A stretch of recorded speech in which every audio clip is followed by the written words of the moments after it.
crafty with a stat here for us. It's 20-0 Colts at halftime in that game against the Miami Dolphins, and the Colts have scored on every possession they've had in the first half. That has not happened since Peyton Manning in 2006. Daniel Jones has led an offense to a stat line that has not been seen in Indianapolis since Peyton Manning was there. Absorb that. Absorb it. Just absorb that knowledge. That's a thing. That's a real stat that is actually there in the world. It's been spoken into the ether. Meanwhile, the Giants had 8 downs to score a touchdown and came away with 3 points. And we seem to just love throwing screens. What's changed for Daniel Jones? What's changed for Daniel Jones? And what hasn't changed with the New York Giants?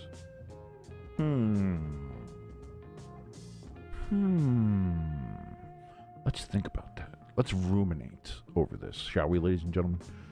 You and I, we're here. We're just a couple of guys or girls out there. But let's just have a little discussion here. Brian Daboll and Mike Kafka still with the New York Giants. Daniel Jones now with the Colts and Shane Steichen. Daniel Jones playing very well, efficiently, scoring points. The New York Giants playing exactly as they did with Daniel Jones there.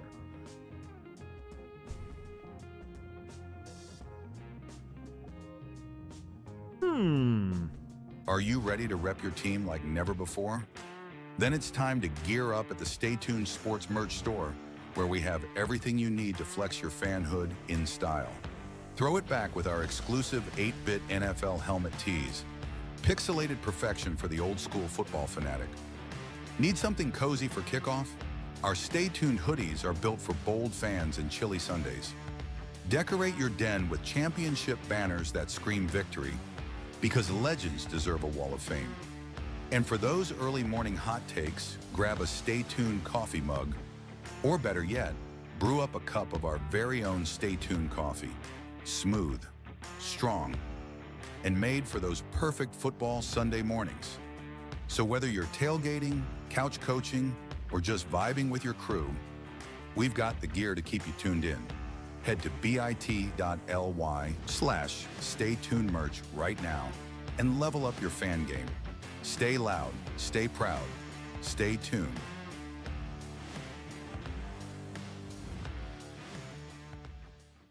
Do you think that this is that first step to... Is this a putting the tone of order to see the reaction, to see what people say about ostensibly bringing back the Redskins uniform just without the logo, to see what people's reaction are?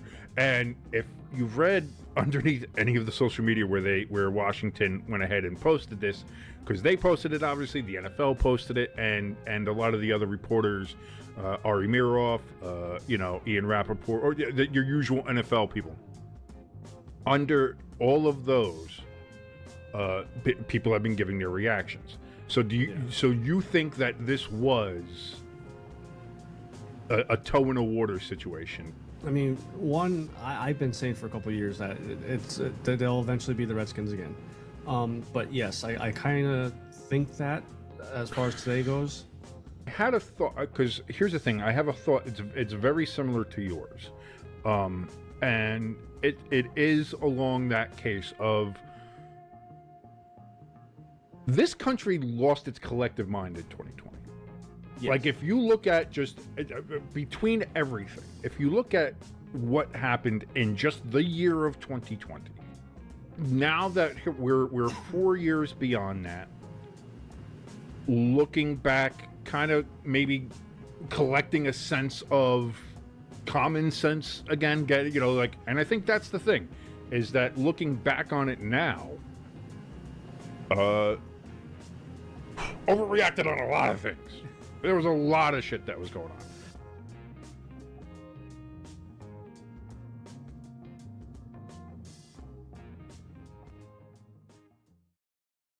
Stay Tuned Sports welcomes you to the following presentation of two possibly intoxicated idiots watching the National Football League.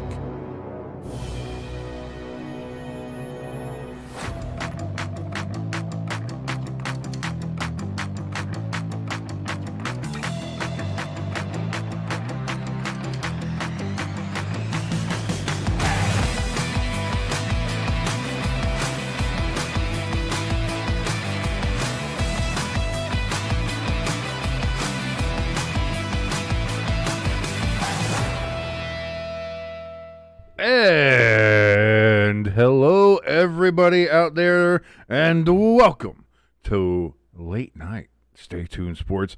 I'm your boy King. Jimbo, of course, is a functioning human being who has employment, so he's not going to be here for this late night game.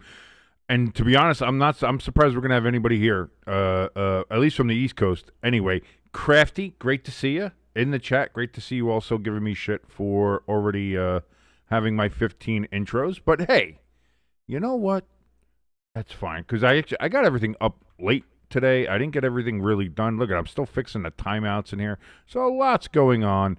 But again, thank you so much for joining us here. My name is King. This is Stay Tuned Sports. As I said, if you like any part of this, like our channel, like any of our past live streams, you're just checking in on us again, you're doing all that kind of stuff, please like, share, subscribe. Those three things right there, completely free, and you help us out tremendously. Thank you so very much. If you want to help us out a little bit more tangibly, we have our donation station link and our merch store link, both in the top of the chat and in the description below this video. Also have a link for our Discord in both places, for as long as Discord is around. We'll see how long that lasts. And, of course, also, if you want to go ahead and vote for my nephew to be Youth Athlete of the Year, we have a link in both of those places as well. So you can go hit that, and that'll be great. Thank you all so very much for your support in that endeavor. As we get ready for a little late-night football, well, late-night East Coast football here. Of course, it's 7 o'clock out there in Vegas on the left coast, as they say. And we're going to see here. I was going to say, when I took this poll on the Thursday game and ask, which game would you guys want me to cover? What game would you like to see? Would you want me to cover the Bucks and Texans? Or you want me to cover Chargers and Raiders? I'm going to say hindsight, being 2020 as it always is, looks like we might have chosen the wrong game. What a game that was there between the Buccaneers and the Texans. Came right down to basically the last seconds there. The last play, the Buccaneers pull out the victory. Man, I got to tell you what. I love Baker Mayfield. I do. I really do. That's why I root like hell for the Buccaneers. I really think that they have something special there, especially there with him. He is an absolute leader. He is a driving force for that team. And just, I don't know how you can't root for that kid. Again, in another epic drive when he needed it, he was banged up. He was hurt. He hurt his knee. I think he got his ankle rolled up there on that last drive there. Like so many things happening there. And yes, as Crafty in the chat says, this game right here is going to be for the current lead in the AFC West. And who would have thought that? Considering, you now have the Kansas City Chiefs at 0-2. By the way, the Raiders are going to be getting the ball here first, so let's go ahead and get that possession arrow over. You have the Chiefs at 0-2. The Broncos surprisingly at 1-1, losing that game yesterday to Daniel W. Dimes III. Indiana Jones, as kind of been his moniker since he kind of signed with them. Which, by the way, I saw some people in comment sections. I think I was in Rich Eisen's comment section a little earlier today, and somebody was saying, like, you can't call him Indiana Jones. Tom Grossi did that first. How dare you? Listen, I like Tom. I think he's a great guy. He's a trailblazer and all that other stuff. He's not the first person to come up with Indiana Jones when Daniel Jones signed with the Colts. So y'all motherfuckers need to calm down. He's not going to fuck you, so don't worry about it. But you don't have to go and jump right to his defense on anything like that. Lloyd in the chat, great to see you, brother. Now 4-1 in your predictions. I'm saying, man, not bad. Picked off Immediately on a 1st and 10, it was deflected and immediately intercepted. It was deflected and intercepted. So, I mean, I would have to see that again. Here we are. We're just settling in. We're just settling down for a nice little late night conversation, a little late night football. And no, okay, that's on Gino because that should have been picked on the initial dive. Wasn't? That's what tipped it up there. So just like that, bang. Raiders get the ball first, but then on 1st and 10, immediate turnover, and now the Chargers are cooking and in business. I picked the Chargers as well. Lloyd, again, I said if the Raiders win, it wouldn't be surprising to me, but I had to go with the Chargers based on how they looked down in Brazil, week 1 against the Chiefs. And while the Raiders, they did win against New England, it wasn't as much as, or as nearly by as much as you thought you would like to see. Herbert throws. That's going to be incomplete on 1st and 10. 2nd and 10 coming up here. But yeah, man, hell of a game. And in that first Monday night game. Maybe you should have covered that one. Maybe I should have done that one. Maybe I should have done both, because that's the other thing too. I didn't think both games would be able to be done. I didn't think the first game would be done by the time this one started. Turns out it ended right on time.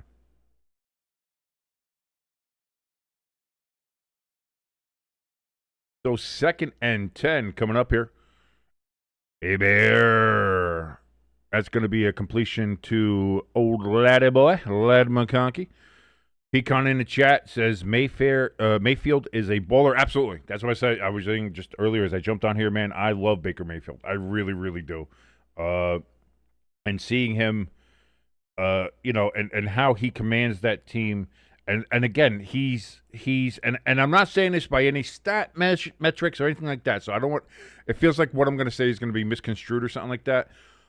I think he's the anti-Lamar Jackson. And what I mean by that is he is, when it's clutch time, when it's time to get something done, he steps up. Now, it doesn't always work out, but he gives absolutely everything. His all incomplete pass on 3rd and 5, broken up by the Raiders defense. We got 4th and 5 there. That's what I mean. Like in a clutch situation, in a clutch game, like Baker's going to be there, and he's... It feels to me like that's what I mean, and I feel bad because it's like I'm not trying to slight Lamar Jackson and saying like he's always the anti-Lamar. That's not what I'm trying to say, but I'm trying like it's just me, I guess, a dumb part on me because I don't have a better way to describe that. But as we all say, like Lamar has a little bit of a clutch time problem. And it just seems kick is up, and it is good. Is that Dicker kicker there? 3-0 after the turnover. And I got to say, for having the turnover where it happened, only giving up 3 points, that's a big win for the Las Vegas Raiders. And so there we go. First points of this game scored off of turnovers. Crafty in the chat says Justin was just off in that sequence. Just check. Do I watch Barry McConkiner? No, I don't. I've seen, like, obviously we're all familiar with Barry's tweets that have gotten people got before. But I do not watch Barry McConkiner. I haven't seen any of his stuff there. Everybody has their pecan in there. In the chat says, let's go, Hey Bear. Yes, indeed. We all love Mr. Hey Bear. And we'll see how he does right there on that one, though. 3 and out, the 3 and a kick for the field goal after the interception. But yeah, Baker. When it comes to Baker Mayfield, like I said, I for lack of a better term, I would say that he is the anti-Lamar Jackson in the sense of I think he's more clutch in clutch situations than we've seen Lamar be.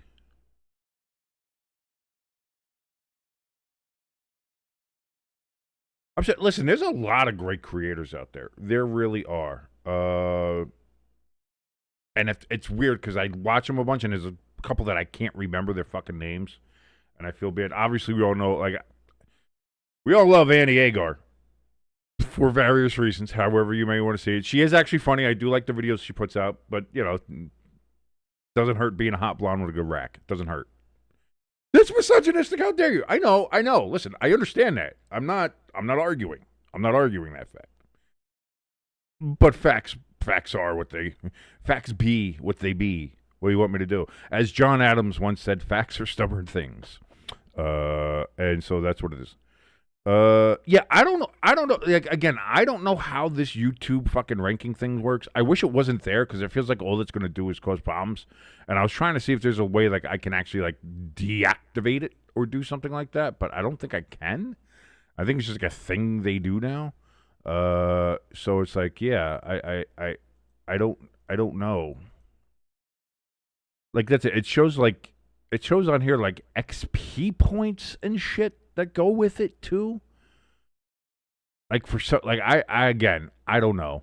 I don't know why. That like it just feels like YouTube and Google trying to cause more fights or shit. It's like, I'm number one. Who gives a shit? Just talk in the chat. That's all I care about. That's all I care about. Hamster, what is up?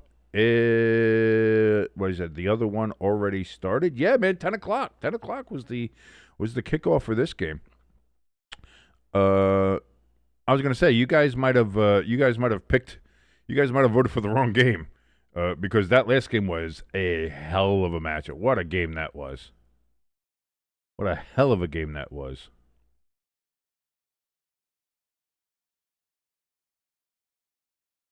Crafty in the chat says you gotta love Barry's dedication to hating Brady.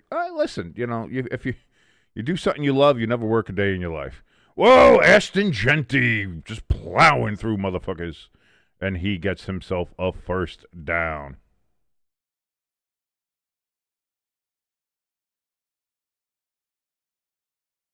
Yeah, I don't know why. Again, I have no idea what the point system here is or how that works. So wish I did. I wonder if like maybe if we have more subscribers or if there's a way if we could monetize, can we change that or change who's 1, 2 or whatever? It seems like it's something on the back end, like we have no control over. So, Gino, that's going to be the throw for about 5 yards. 2nd and 10 upcoming here for the Vegas Raiders. I got to tell you though, like. What he says, he's chatted here more than me. That's because well, here's the thing. When I look at it, I could pull up the thing and it says points, and everybody's got XP. So it says here everybody's got XP points. Everybody's got 75 XP. I don't know. Are there side quests you can do in a chat? Like I don't understand. Like I don't get what that whole thing is for. It's a weird thing. Like I said, there are things about YouTube that I would 100% change if I could. I think maybe, retroactively, like go back and change some things to like how it probably was and used to be 10, 15 years ago, whatever.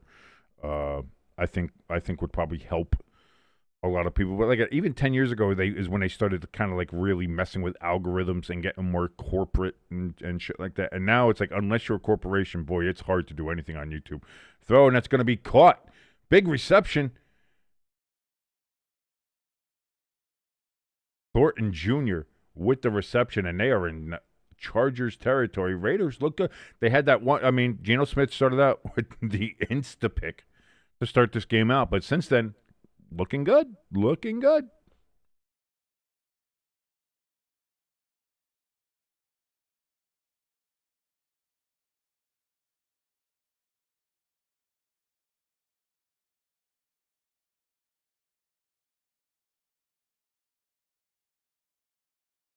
Let's see. Top fans of XP. Leader of the leaderboard. How you get on a leaderboard. Sunlight chance. Super. Learn more or turn it off. Oh, go to Help Center. Okay. Opting out of the leaderboard. See, there we go. Go to settings, privacy, in the live chat. Jeez, why do we got to do the whole thing? I'm trying to watch a football game here, YouTube. Why you got to do this shit to me? Incomplete. On 2nd and 7. It's going to be 3rd and 7 coming up.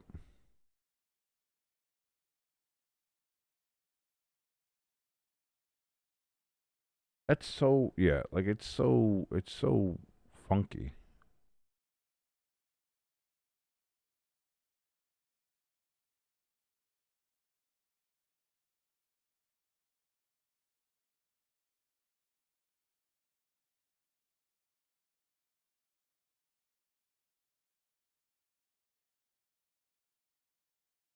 So here we go. 3rd and 7 upcoming here. Smith back. Looks, throws to nobody in particular. Raiders are looking for a flag, and they're going to get one.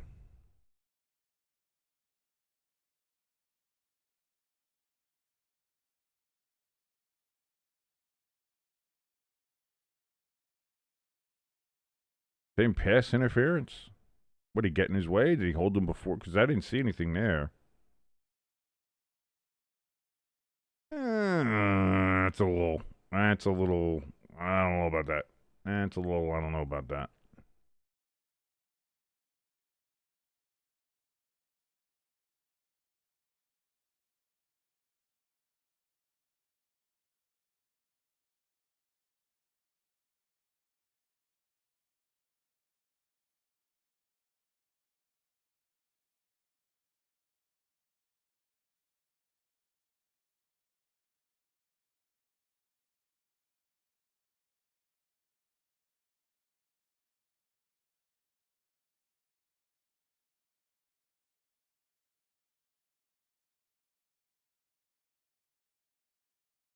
Okay, maybe I think I might have gotten it. I think I might have gotten it. Let's see.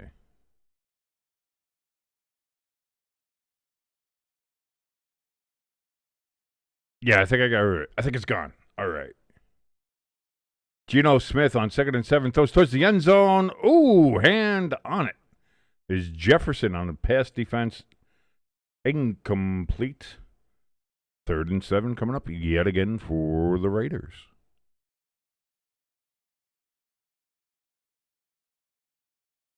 I feel bad because when I'm talking about stuff, I do miss some things in the chat. I'm looking back to when Geno threw the pick, and I see Crafty saying Geno pulled a G. No, I love Crafty's dad jokes when it comes to the things that are happening in the game are probably one of the greatest things. It's one of the things I look forward to and enjoy most when doing this. Geno Smith on 3rd and 7, and he's going to get sacked. Too bad your ass got sacked. And that's going to be 4th down. Did that take him out of field goal range? Or I think they're still in field goal range. They should be fine.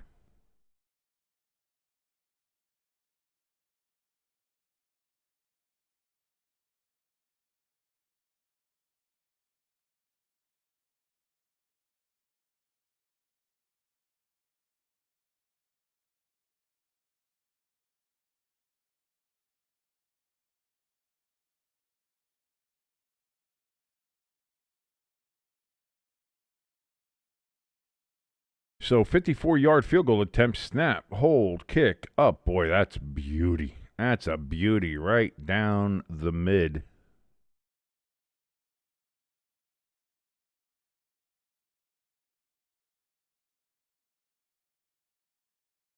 And just like that, we got a tie game 3-3 here still in the first quarter as this game has just started between the Raiders and Chargers. The game before this, which I did not cover, perhaps I should have, was the Houston Texans and Tampa Bay Buccaneers. Came right down to the end. I mean, it started off hot, and it didn't stop throughout the whole game. We had touchdowns galore. Well, not galore, but there were some entertaining ones. Nico Collins kicking off with a hell of a catch. But there was big plays. There was good defense. There was turnovers. There was excitement. There was drama. There was potential injuries. There was Baker Mayfield hurting his knee, then getting up and talking shit to CJ That was cool. I mean, that's the other thing too. Like you see Baker Mayfield running around, gets tripped up, bangs his knee into the turf, hurts his knee, gets up. You could tell his knee's hurt, but still is staring down CJ just staring him right down and just be like, "What, bitch? What? First down. What are you going to do, bitch? Ooh." And then, you see him walking back to the huddle like going, ow, ow, ow, out, but still, like he's just go. ELS, great to see you, buddy. Where did everybody go? I don't know. It's late night. I would imagine that this chat might be a little bit quieter today.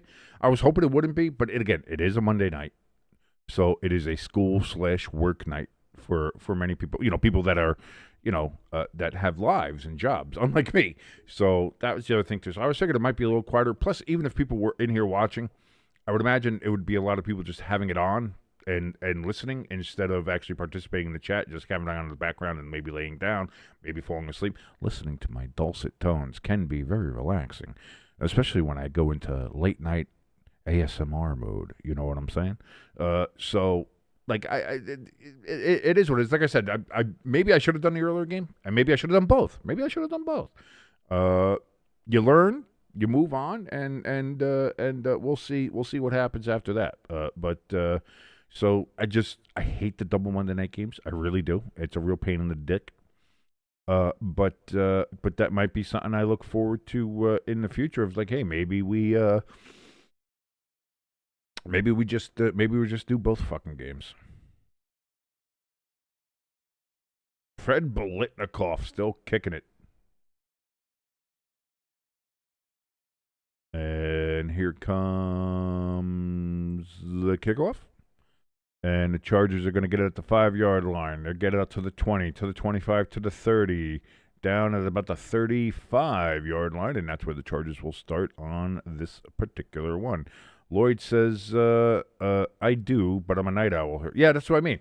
So I'm glad that, we do. I figured it, because I used to be a night owl. That's how I was always kind of up all night.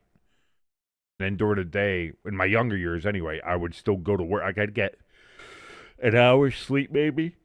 I used to go out and be able to drink and hang out with people, get home, get like a hour or two sleep, if that. Like I'd be getting home like when the sun was coming up, get an hour or two sleep. Work started, depending on which job I was at that point, would be either 7:30 or 9, depending on either job I had there. Is that going to be a flag? No, flag on 1st and 10. Pass defended. Incomplete. 2nd down and 10 coming up for a Bear and the Chargers. But yeah, I was very much an owl. And I'll tell you what, I probably still would be. Like, I can tell you right now, because of this game and just doing this right now, and it's going to piss off my wife, I know that 1,000%, but I'm probably going to be up until like 3 o'clock, 4 o'clock today. Just because I'm going to be like, because after this, like, it takes a little bit to decompress from doing the streams, and I'm kind of up, awake and things going. We got a flag before the snap even happens here. And that's going to be a false start there on this Chargers goal. But yeah, like I was always more of a night person than I was. And I'll tell you why. Surprisingly, I think the reason I really liked staying up all night, with 2 reasons. One, it was quiet. You didn't have to deal with a lot of other bullshit and, just car horns and cars going around and people being loud assholes and any of that shit. It was always a lot quieter. And I always like seeing the sunrise. I always like seeing the sun come up and kind of have that early morning feeling. And then I can go to bed and then I can take a nap or I can do something like that. But I always love that. I don't know why. It's a weird, maybe it's a, fucking weird brain thing or something. I have no idea. But that's something I always loved. Yeah, ELS in the chat says the Bucs game was absolutely fun to watch. Dude, what a game. What a game that was. And again, I love Baker. Glad to see him get a win. Buccaneers are 2-0. Houston's 0-2. Boy, I'm telling you right now, Daniel Jones, MVP. Are we talking about that? That might happen. It might. Hey, listen, if he continues to play the way he's doing right now, I know nobody thinks that, but you never know. He looks good. Could it be comeback player? I think Daniel Jones could be comeback player. Everybody left him for dead. People were booing him for the fact that he got named the starter. You had Colts fans ready to revolt and sell their season tickets. Oh, we're not starting AR. Fuck it. We're done. I think at least comeback player of the year, if he continues to play, he is definitely on the table for good old Danny Dimes. I was going to say, yeah, Jimbo said, well, here's the thing. The Texans have to go 15. They have to run the table now because Jimbo's record had him at 15-2. So they have to run the table now in order for them to meet Jimbo's prediction, which I called to start off with as being a pretty far-fetched prediction. I don't know why every Raiders cheerleaders. Hi, ladies. How you doing? It's great to see you. My name's King. I didn't understand everybody's love for the Texans going into this season. I just they didn't strike me as that team that was taking the next step. They didn't strike me as that team that was ready to go. Like I didn't see too much of an improvement in the offseason for the where I think they had the deficiencies. And granted, they have great talent. To say C.J. Stroud isn't talented is dumb. To say, as we saw tonight, to say Nico Collins isn't talented is dumb. And again, the Texans did a great job of almost winning that game. But as we all know, almost only counts in horseshoes and hand grenades. So I'm not sure where people were getting this overinflated thought of where the Texans were going to be.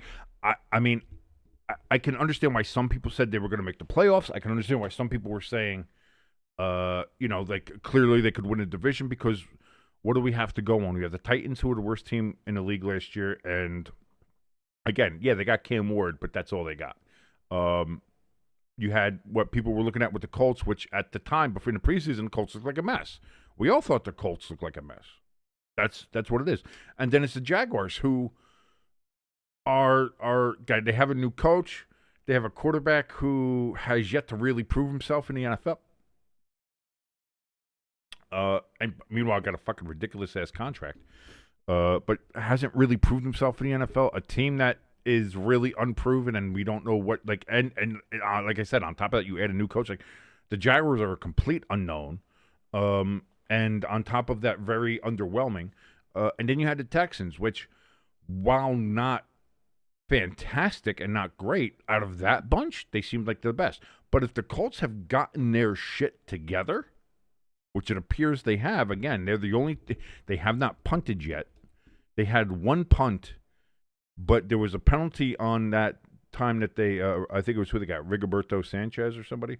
They punted, and there was a penalty on that, so it was automatic first down for the Colts because of the penalty, so the punt never counted. So technically, the Colts have not punted at all this season, and they've had no turnovers. Daniel Jones has put up incredible numbers for the first 2 weeks, and you can sit there and say, because here's the thing, everybody's like, oh, well, the Colts played Miami. Wait till they face Denver. Daniel Jones had great numbers versus that vaunted Denver defense. So this is what I'm saying. And now people are trying to say, oh, what's Denver going to do? Well, Geno Smith, escaping the pressure, could have sworn he was going to get, Brock Bowers. Oh, no, that's not Bauer. That's Meyer. Former Notre Dame product there. He got fucking jacked up. Second down coming up here for the Raiders. Yeah, like, because everybody's excuse was, oh, well, it's the Dolphins, and it goes to that. Well, Daniel Jones looked great against Denver. And now, oh, well, Denver, something's wrong with Denver. Something must be wrong with Denver. Or maybe this is a bit of the Packers and Lions situation of maybe it's not that the Lions are bad or that they've lost their mojo, which clearly they haven't. Maybe it's just the Packers are that good. Maybe it's not the fact that the Broncos don't look good or there's something wrong with the Broncos. Maybe Daniel Jones is just playing with an offensive line that's giving him time to throw, to have time to make a decision, to survey the field and look at all of his available options and checkdowns. Maybe that's all the guy needed, was a couple seconds to throw the fucking ball. How about that? So like, again, 2 weeks into the season, I would say it's not time to panic for anybody. I don't think it's time to panic for the Texans. I don't think it's time to panic if you're the Chiefs. I don't think it's time to panic. And I also don't think it's time to start crying on your ass if you're the Colts. I don't think it's time, like, especially if you look at the Bengals. Yeah, the Bengals are 2-0 and leading their division. But you don't have Joe Burrow for 3 months. There's Brock Bowers. On a 3rd and 12, it's going to be fourth down, and the Raiders are going to be forced to punt. 6:17 and counting remaining here in the second quarter. Like, I think we're still far too early to be saying, teams are either dead or crown their ass now because they're the best. Like, I think we are not anywhere near those areas for anybody. Yeah, except maybe the Dolphins. You could probably throw the Dolphins in there. Maybe the Panthers as well. Panthers have not looked good. Although they almost came back and beat the Cardinals. My beloved Desert Birds. Although I don't know why the Cardinals started playing prevent defense in the middle of the third quarter. But yeah, don't do that. Giants. Hey, yeah, the Cowboys have a kicker that's probably comfortable from hitting it from fucking 70.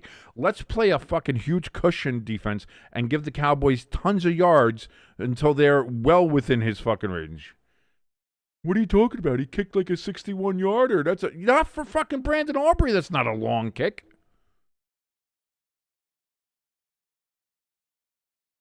A little bit of a rambling there. Sorry, everybody. How we doing here?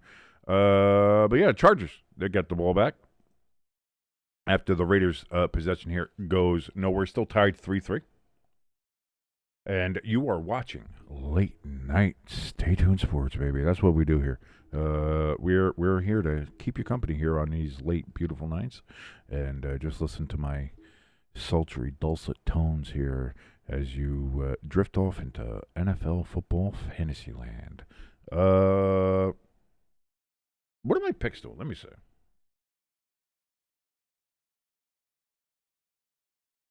ELS in the chat says maybe the Vikings should hit the panic button because the injuries plus J.J. McCarthy has been a concern. I'm wondering if the J.J. McCarthy injury might not be a kind of a blessing in disguise a little bit, just for the fact of maybe give him a little chance to put. Take a breath. Okay, kid, you started your first 2 games. 7 of the 8 quarters haven't been great. That's okay. And maybe just kind of get a quick recalibration. That's all right. And then get him back out there. I don't think that's necessarily a bad thing. So if I'm the Vikings, I'm not panicking. If I'm the Bengals, I don't know, because I heard somebody say, I think it was on the Rich Eisen Overreaction Monday podcast, where they were saying maybe they look at trading for Kirk Cousins with Atlanta. Maybe they start looking at getting Jameis Winston from the Giants. Maybe they look at maybe trading to get somebody over there. And to this point, and I rarely agree with Rich Eisen on much, but I think I agree with him on this of Jake Browning is a good backup. He's the guy that you want. And again, the Bengals aren't known for spending money, so I don't know if they're going to go out there and make a big trade or spend money to get somebody for ostensibly, for on a temporary basis, whether it's 12 games or give or take, whatever it's going to be. It's going to be around that. Herbert on first down. That's going to be caught for about 20 yards. First down, Lad McConkey. Oh, laddie boy. So I don't think that's that. Plus, you got Jake Browning, who I think is very good at getting. Well, again, we've seen that Snoop. Who is it? Is it Snoop or is it DTG? I think it was DTG that's or DTG, whatever the fuck his name is. Donovan Tyler Robinson. He was at the Browns. He was the Eagles. Now I think he's getting a workout with the Packers. Maybe that's a preemptive move in case like the Packers trade Malik Willis to them. But again, Jake Browning hasn't been bad. And if I'm the Bengals, I maybe wait. I maybe hold off a second. See what can Jake do. Let's see if he can. Because Jake did well the last time Joe had to sit out a significant amount of time. Yeah, didn't do great, but he didn't do bad. So if he can hold the fort and keep the Bengals there in the picture, in the hunt, maybe I don't think it's time to panic if you're the Bengals yet. I really don't. And to make a panic move like that already, I just don't know. I just don't know. 2nd and 4 coming up here. Max Crosby got such a good jump. It looked like he might have jumped off sides, and there's a flag down, so he actually might have. Herbert runs out of bounds. Looks like he had the first down, but I think he got over early, to tell you the truth. The way it looked for me, anyway.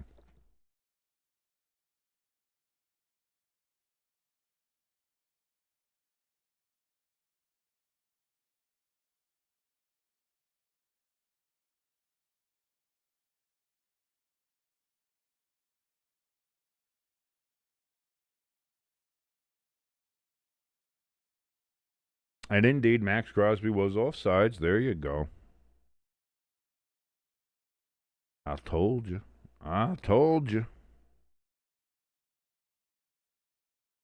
Let's see. I do have 12 wins. I'm currently tied with my father in my group picks, my other group picks, at 12 wins. And, we both have two different teams here. So somebody's going to win and somebody's going to lose. I have the Chargers and he has the Las Vegas Raiders.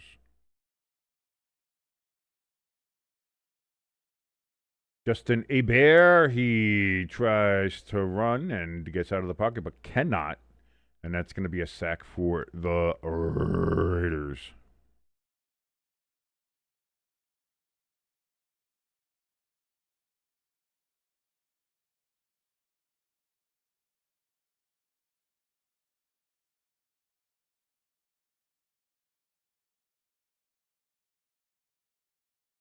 Man, this commentary team is pretty shit. I just want to point that out, too.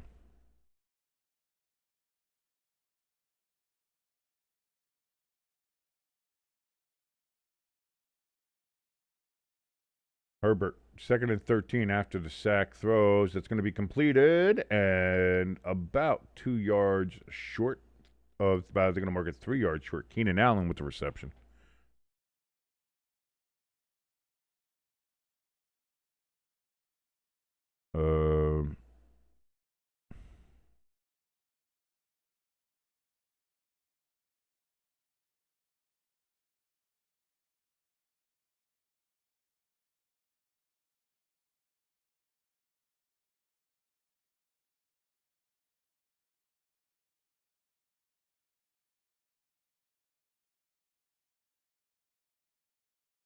Lad McConkey gets the catch. But we have a flag down. It looked like it was going to be a first down. It looks like they were over the 20-yard line there. But we got a flag.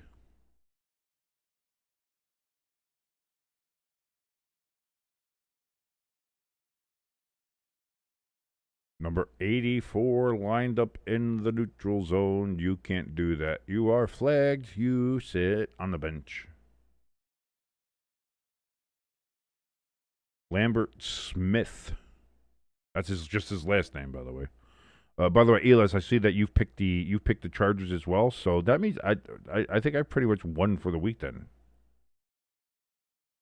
In the Stay Tuned Friday Forecast Pick'em League. So that's good. In the fantasy league, boy, I got fucking crushed. I'm not good at fantasy football. Justin Herbert, he's going to pull it down and run, and he gets a first down, and now he's down, and there's going to be a flag on a late hit as he slid. As he slid, he got hit. They're going to tell him to go out for a play. They're going to put him in concussion protocol. I'll guarantee you that. Even if he bounced, because he didn't immediately bounce right up, but they're gonna pull him out. They're gonna pull him out. Hamster, great to see you back in the chat, brother.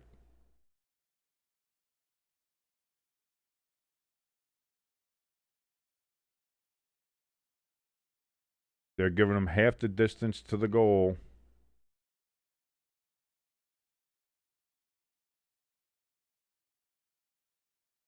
And I mean, it's such a bang play.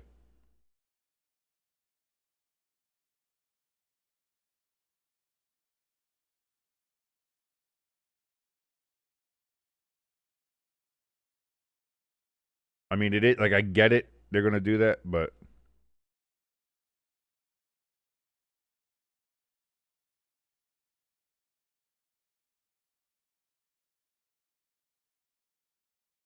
Hampton gets the carry.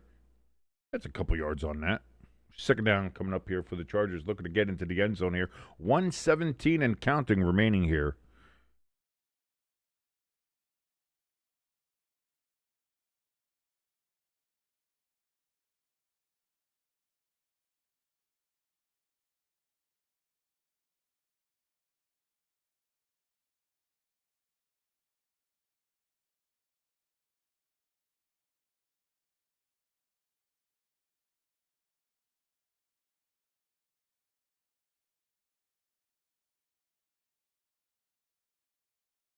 Oh, we got another flag. Defense, too many men. Oh, no. What is going on?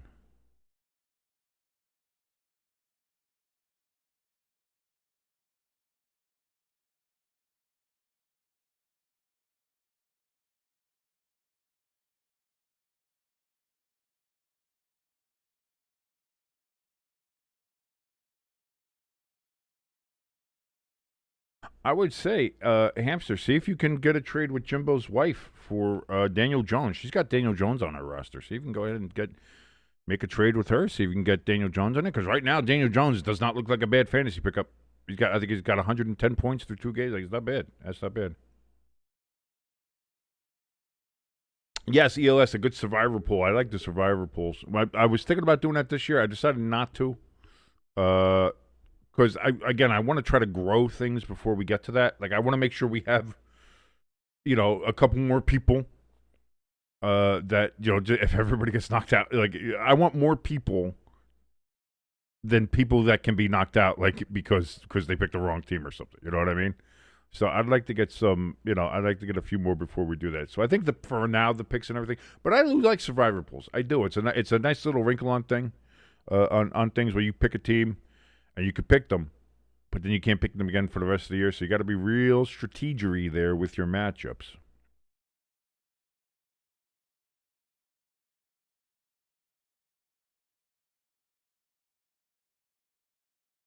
Watch this be the game that Daniel Jones goes right back down, though, ELS. You picked the Colts for week 3. Oh. 2nd and 8, 32 seconds, 31-30 remaining. Herbert's going to get the snap at 27 seconds. He's back. He's looking, gets a little bit of pressure, rolls out to his right, throws, caught, and that's going to be a touchdown for Keenan Allen. And just like that, the Chargers are going to take a 6-point lead and possibly 7 if Dicker the kicker goes ahead and gets the extra point, which I would assume that he will, but never assume in today's NFL that is what is going to happen.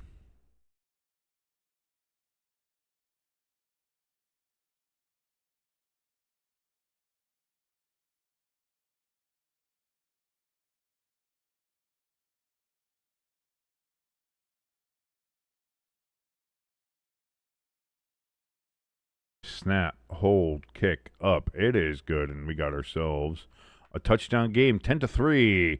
The San Diego Chargers of Los Angeles are defeating the Las Vegas Raiders of Oakland, Anaheim, and California. I don't know, whatever. I say all the different names. But yeah, Chargers 10, Raiders 3.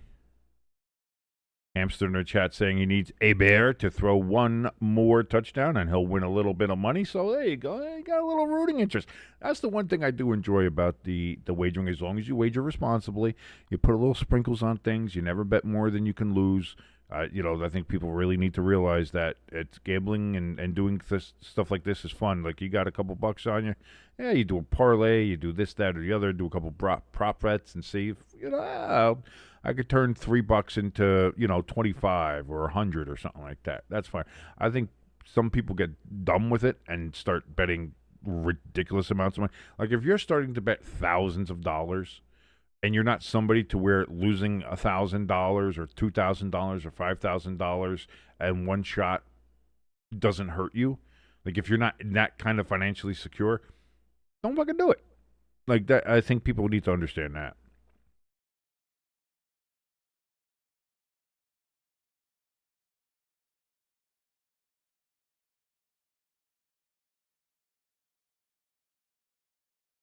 Oh, is this what you guys were talking about in the Discord? Which, by the way, if you want to join us on our Discord, we have a link in the top of the chat and in the description below this video, along with our donation station, our merch store, and, of course, if you want to go ahead and vote for my nephew to be a Youth Athlete of the Year, you can go ahead and do that.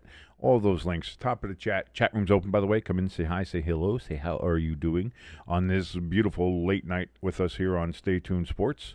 But, yeah, no, Hamster says he's got a free $10 pick on Prize Picks. And our good friend ELS helped him out. ELS seems to be good with the football information, so ELS trying to help out. Let's see. Let's see. Let's see if ELS has got the magic touch. He's got the magic fingers, as the ladies say. We'll see. That is a beautiful stadium, the Death Star out there in Vegas. What a beautiful place. Lloyd says he's inviting a friend. You invite anybody you want. That's fine. We enjoy that. It's like, share. That's why we say like, share, and subscribe. If you're already subscribed, that's great. Liking us helps us tremendously with the algorithm. And hey, you share us around, get more people here. Maybe they'll like us. That's great. So thank you so much, Lloyd, for doing that. And Khalil Mack injured, coming off the field, looks to be in pain, holding his wrist and forearm there. Uh-oh, that's not good news for the Chargers. Ooh.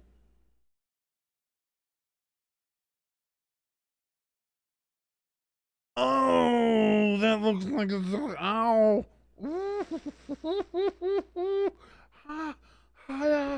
I get it, Khalil. Oh, I get it. Ooh, I get it. Ooh, that didn't look nice. Oh, I got sympathy pain. Oh. That looks like shit. Oh, God.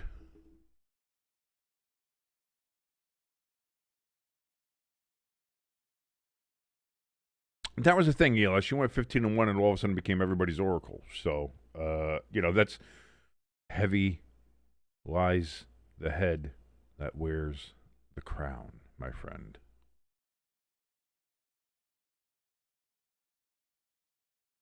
And Hamster, that's awfully big of you. I like that. Hamster in the chat saying, well, ELS, you know the players better than I do, so I only know the star guys. That's the one thing I think we've lost in this world, and I think we need more of, is knowing one's limitation. Knowing, like, hey, listen, I don't know everything about X, Y, and Z. I don't know everything about this particular topic. I don't know everything about this particular subject. I don't know this, so I'm not going to speak on it as if I do. We get a lot of people these days that talk a lot of shit, especially here in the sports sphere, where it's like, oh, well, I know this and I know that. And I was a player, so I know this, that, and the other thing. It's like, I don't care if you were a player or not. You clearly don't know what the fuck you're talking about. There's plenty of NFL player commentators out there that are fucking terrible and don't know what the fuck they're talking about. We're watching one here with Dan Orlovsky. Not the greatest guy when it comes to insights. And I know there's been a whole thing because Ryan Clark was giving shit to Peter Schrager about well, you never played, so shut the fuck up, or whatever the fuck you said. Well, Ryan Clark's an asshole and a racist anyway, so I don't really care what fucking Ryan Clark says to begin with, but I was a player. You're not a player. A player's got to fuck off. There are some good player analysts out there, absolutely. But just because you played the game doesn't mean you're a great analyst. And just because you played the game doesn't mean you know everything about the game. I can provide an insight. You can provide an insight to maybe what some jokes were said in the locker room. You don't know everything. So sit the fuck down.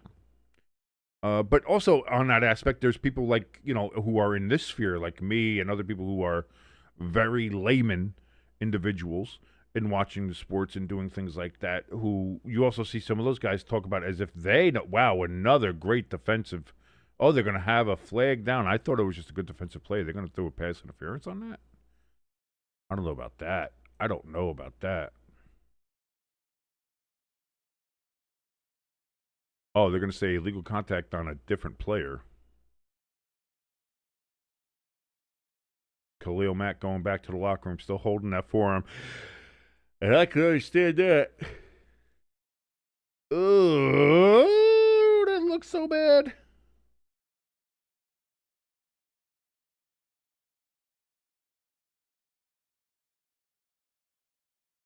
Yeah, that doesn't look good. But yeah, like I was saying, there's a lot of people in this kind of sphere. By the way, it is the second quarter, by the way. I just, that last break was that. I missed that because I was too busy yapping.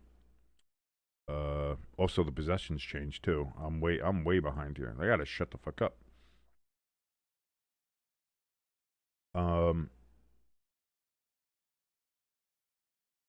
Yeah, there's a lot of people in this kind of sphere, the people who do this kind of things, who think they know everything and think they know a lot and want to say, like, well, I'm one of the smartest guys on here. Oh, I do my research and I know what everything. And that's fine to do research and that's fine to do all that kind of stuff. But that still doesn't mean you know it and you know it better than, and that you are the last and definitive source on it. So I think there needs to be a lot more people who do that and do a little bit what Hamster did and kind of what me and Jimbo do. Pounced up into the air, out of bounds, incomplete. That was dangerous. Almost another tip drill interception. Where people recognize their limitations and recognize, hey, listen, I know some things. I may even know a lot of things about a particular thing, but I don't know everything. Again, I can tell you a lot of things and a lot of the history of the Stanley Cup. I'm a big Stanley Cup historian. God, I love reading up on it. I love reading up about, in general, history too, World War I and the Crimean War. Like I like going back and seeing historical things like that. Doesn't mean I know everything about it. I don't, clearly. I don't think anybody does it. I think people need to understand that and be comfortable with being wrong and not knowing things. Huge pass over the middle, down to the 27-yard line of the Chargers. That's going to be a first down for Geno Smith and the Raiders.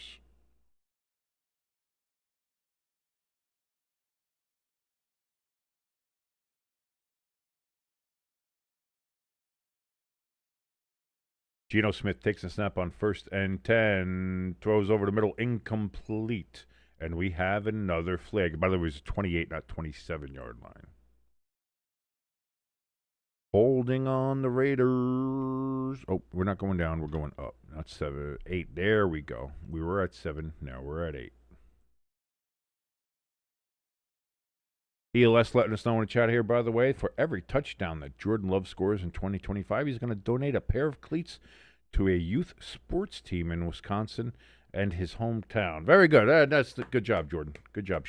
Jordan showing some love. See what I did there. Very nice. 1st and 20 now from the 38 instead of the 28. That's going to be a handoff to Genty,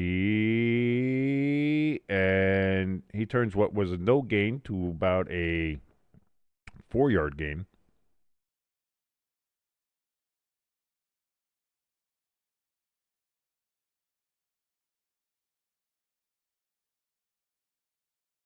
Thank you, Katie George, for that update.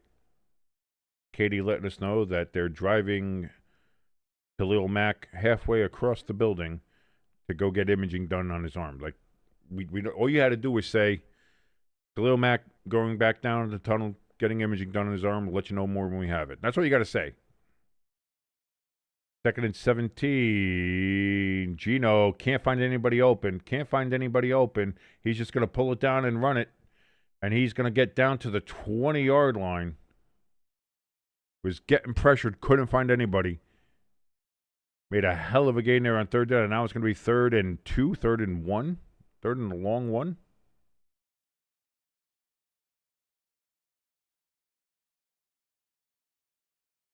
Whoop.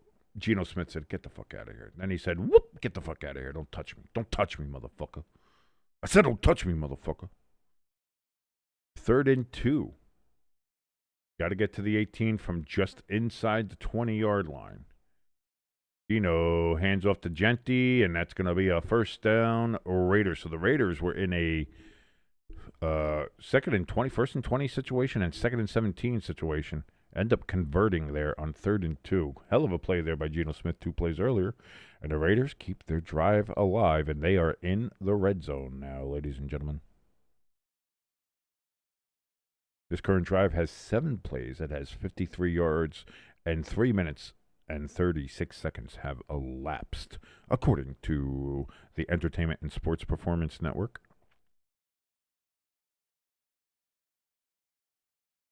Shotgun Geno takes it, throws out of the backfield to Genty. Genty, they had him 5 yards in the backfield. He's able to escape and gets about a gain of 3-4 yards on the play. Again, that's the second time he's kind of done that, where the Chargers had him kind of dead to rights, and he's been able to escape it and goes, whoop, what a spin move, Madden spin.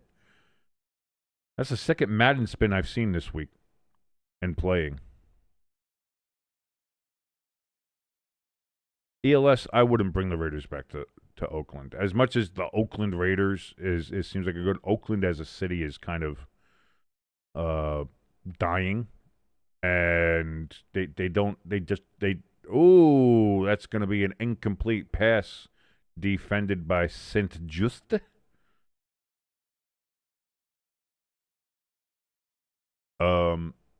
Yeah, like Oakland is a dying, if not already dead city, and everybody's left.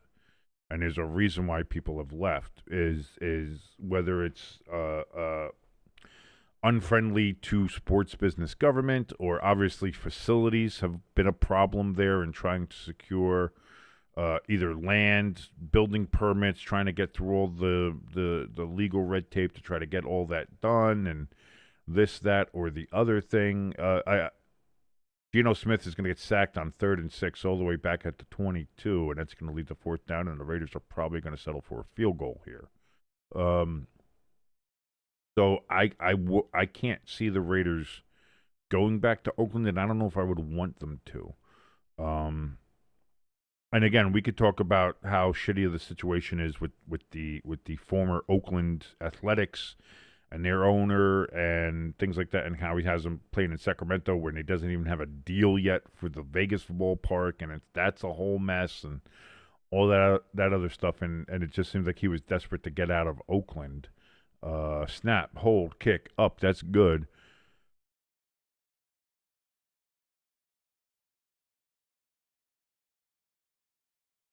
And so the Raiders make it a 4-point game here. 10-6, the Chargers still lead. Oh, I didn't move the possession arrow back. I don't know what is wrong with me. It was the Raiders Bowl. Now it's going to be the Chargers Bowl. Jesus, I gotta get with it.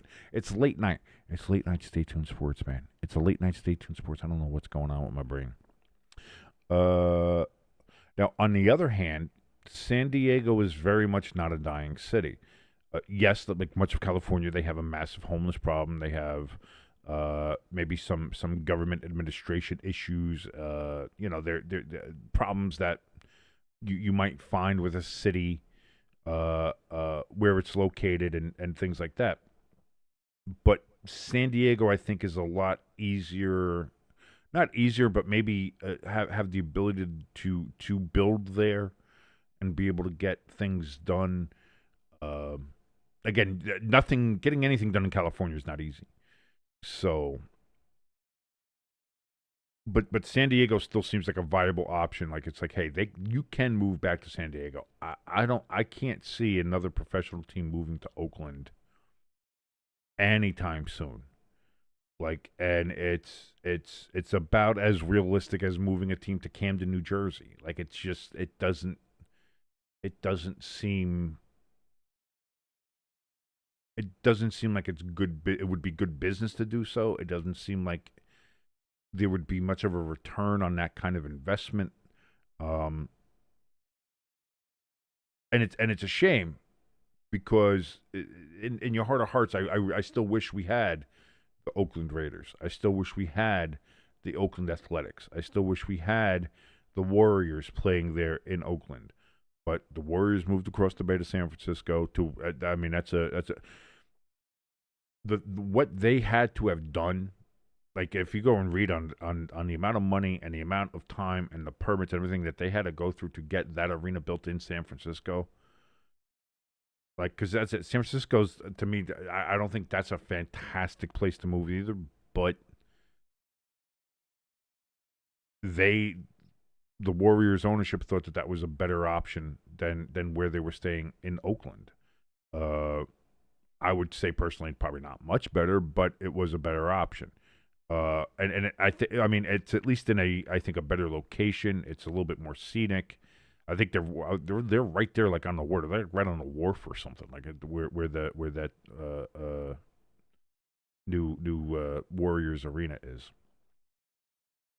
And then you have the A's who said they would rather play in a minor league stadium for 3, 4, 5 years, whatever it's going to be, than play in Oakland anymore before they move to Las Vegas. So it's a whole big thing.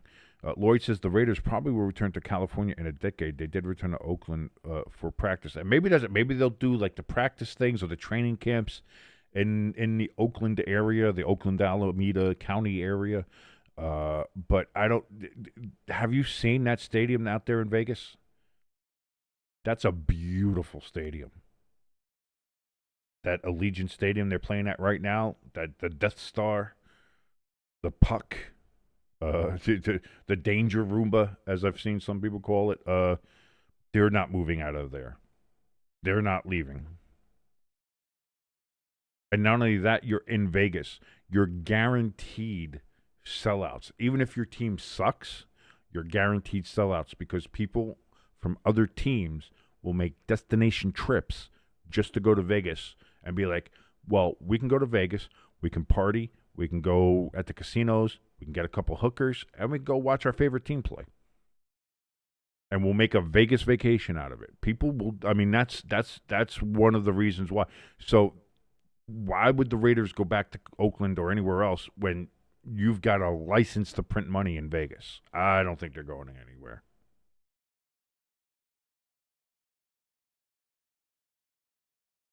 Second and 12. McConkey gets the pass there.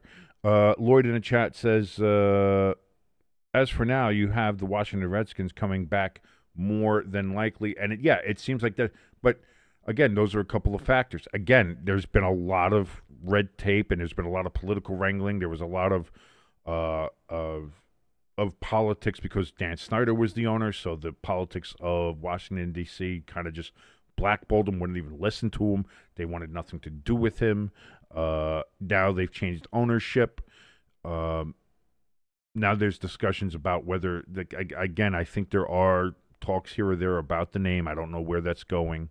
But you also have a stadium that has leaky poop pipes all over. So it's like, if you're Washington, if you're, Josh Harris, if you're, Magic Johnson there, if you're part of that ownership group, you need to get out. You need to find a place to go. By the way, that's going to be incomplete, and it's going to be fourth down for the Chargers, so they're going to have to punt. There's not too many more options for the Redskins other than going back to D.C. if it's available, and you can do it.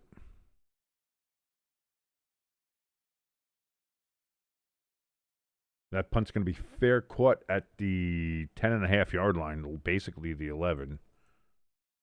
And so that's where the Raiders will take over. With 8:06 remaining here in the second quarter, Chargers up 10-6, and the Raiders, they have it at their own 11-yard line. Let's see what they do with that when they come back from a commercial break here.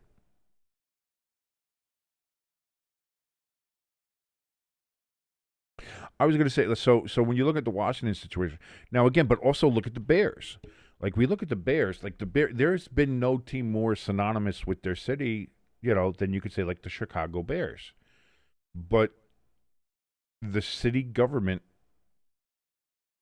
I mean, first of all, look what they did to Soldier Field, which is a travesty. It was a travesty when they did it. Like, everyone's like, oh, they didn't just update that stadium. They ruined Soldier Field. Like, you were looking for an update to it, that's fine, but they didn't do that. They fucking destroyed that stadium. They put a UFO right inside of it, and it was that was bad. Plus, it's just bad. You ask anybody who's ever been there, apparently it's been it's a bad experience. It's a bad building. It's a bad stadium. The field is bad. Everything about it is bad, and it's run by the city of Chicago. So, like, any of the revenue, any of the things that all these other teams are getting at, you're looking for that you kind of need now in the NFL to build yourself, like they couldn't do. So that's you have the Chicago Bears are looking to play outside of Chicago. They're playing. They're dead set on this Arlington Heights place. And again, that's going to be further away from Chicago than East Rutherford is from downtown New York. I just want to point that out. Just pointing it out. But yeah, like, so you have, it's, and then you also have the city government complaining and say, well, you can't do that. And you can't do that. Why are you doing it? And I think back to the San Francisco 49ers, because they were which is amazing because the San Francisco city government let the Niners go. And then we're pissed, like, well, we're not going to allow them to use the San Francisco name and do all that other kind of stuff. Yet they let everything go for the San Francisco Giants. Like they let them build their stadium, and they had the Warriors build their arena. But when the 49ers were looking to build or rebuild something, it was so bad that they couldn't do it. And so they moved 60 miles away to Santa Clara, where you can't see the curvature of the earth prevents you from seeing the San Francisco skyline from where the San Francisco 49ers play. You cannot even see the city. Yet they still use the name, which is very weird for that. But like that's one of those things. Like it's these teams now are looking for revenue streams. They're looking to own the stadiums they have, own the land, basically coming into a business agreement with the cities. Like, hey, listen, help us on this, give us the loans. What people say is the tax, but those are usually what they call them, the hotel and entertainment tax. So a lot of the stuff comes from either tourism or people visiting. It doesn't come from the citizenry. And those half a cent, 1 cent increases on those particular hotel and entertainment taxes is what goes to pay for the stadium. So you get that, and then the city gets paid back. Like Minnesota actually paid theirs back early, because I think they had 25 or 30 years to pay back their loan. Hi, Raiders cheerleaders, great to see you, girls. Love you. Thank you for showing up here. And I think they paid it off last year for U.S. Bank Stadium. So they were like, here's all your money back. You get all that, everything that's fine. It was like, oh, that's good. And I think that's what you're looking for is like once the teams are looking for the revenue. They need the revenue, especially in today's NFL with the player salaries being what they are and everything like that. Like you look at the Bengals.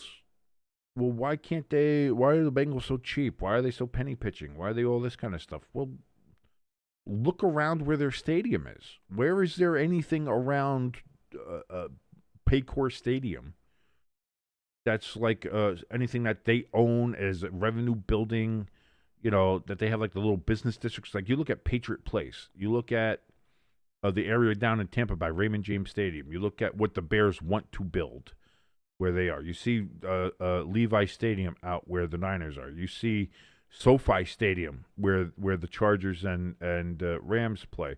1st and 10 for the Raiders after they gained a first down, by the way. That's going to be a 9-yard gain. 6 minutes remaining here in the second quarter. Yeah, I think you're going to see, you're seeing more of these teams do it. And people are saying they're holding city hostages, but at the end of the day, it's like it's either that or you lose the right. And people are going to say, oh, well, you lose an NFL team. You lose the prestige of having an NFL. It's not that you lose the prestige of having an NFL team. You lose a team. You're losing all of that revenue that it brings into the city, whether it's a football team every Sunday, whether it's a baseball team every fucking day, whether it's a basketball or hockey arena. Plus, you talk about the concerts and stuff back there. Incomplete. Deep pass by Gino. Pass defended by Syrup. Fans wanted the flag. They do not get one. 5:21 remaining. 3rd and 2 upcoming here for the Raiders. You lose all that revenue. You lose all of that economic impact, and it makes an area even more depressed than what it was. So that's what I mean. Like you look at Oakland, and it's like Oakland drug its feet. We're not helping. We're not going to do this. We're not even in discussions. We're not helping you get parcels of land. We're not going to look at you. Oh, you wanted this preferred spot? That's not what you get. You don't get this. You don't get that. Blah blah blah blah blah. They did it to the Raiders. They did it to the A's. They did it to the Warriors. They did it to everybody. At the end of the day, they all said, okay, gone. And now you have Oakland that now has nobody coming into the city to watch games. Nobody coming into the city that spends money. To at the stadiums, at parking, at paying tolls, at anything, where the city would also get revenue more than just the team. Like you'd have the team get revenue clearly, but the city also gets revenue from highway tolls, bridge tolls, parking, all those things that you don't think about that come with it. And if you happen to have areas around stadiums, which Oakland didn't, but if you happen to have like the entertainment districts around these stadiums as well, where you have the bars, shopping areas, stuff like that, that's even more business and more sales taxes and more things like that go with it. So by trying to play to a certain political base, 3rd and 2, and it's going to be like a 5-yard loss for the Raiders. Oh no, disastrous. And they're going to have to punt. They were at 3rd and 2. And the Chargers just got right into the backfield. The offensive line could not stop the rush. And that's going to be a punt coming up here for the Raiders.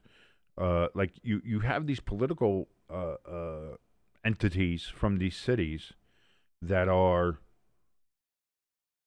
playing to a particular base or playing to a particular sound bite, and then end up talking themselves into a corner that they can't get out of. And then what you're talking about is economic problems for the city, economic problems for your citizens. Now you don't have the revenue and the income that you were getting, so now you can't even spend even more money. The money that you were, you have to do budget. You have to do budget cuts. You have to do all these things, and eventually you get to the point where the city becomes depressed, and you get depressed areas. You get areas where there is high crime. You get areas that are abandoned and fallow fields and all this stuff. Like it's devastating. So it's not just about, oh, well, you lose a team. Oh, you don't really need an NFL team. An NFL team's not going to make a community. It's not that an NFL team or baseball team or any kind of professional team makes a community, but it helps the area. It helps the municipality. It helps everything about it. You know what I mean? Like, that's one of the reasons I think people get pissed when people talk about the Giants and Jets of being New York and say, oh, they don't use New York. One of the reasons that was brought up to me anyway was that because they don't pay New York taxes, so they shouldn't be called New York. And that's one of the things to think about, too, is that everything that happens at MetLife Stadium, at the Meadowlands, ticket sales and beer sales and concession, all the sales tax, all the parking fees, all the tolls that you have to pay on a turnpike to get there or crossing the George Washington Bridge or doing any of that stuff, that goes to Jersey. That goes to the Jersey government coffers. It goes to East Rutherford's coffers, goes to the state coffers, because, again, the New Jersey State and Exposition Authority is the organization that runs the Meadowlands and runs MetLife. What a boon that was when New York was dragging their feet and saying, no, you can't build here, no, you can't do that, made a bunch of red tape when the Giants were trying to get a new stadium in New York, and they couldn't get it done because they got roadblocked and red taped to death. And they said, all right, fuck it, we'll play 6 miles across the river in Jersey.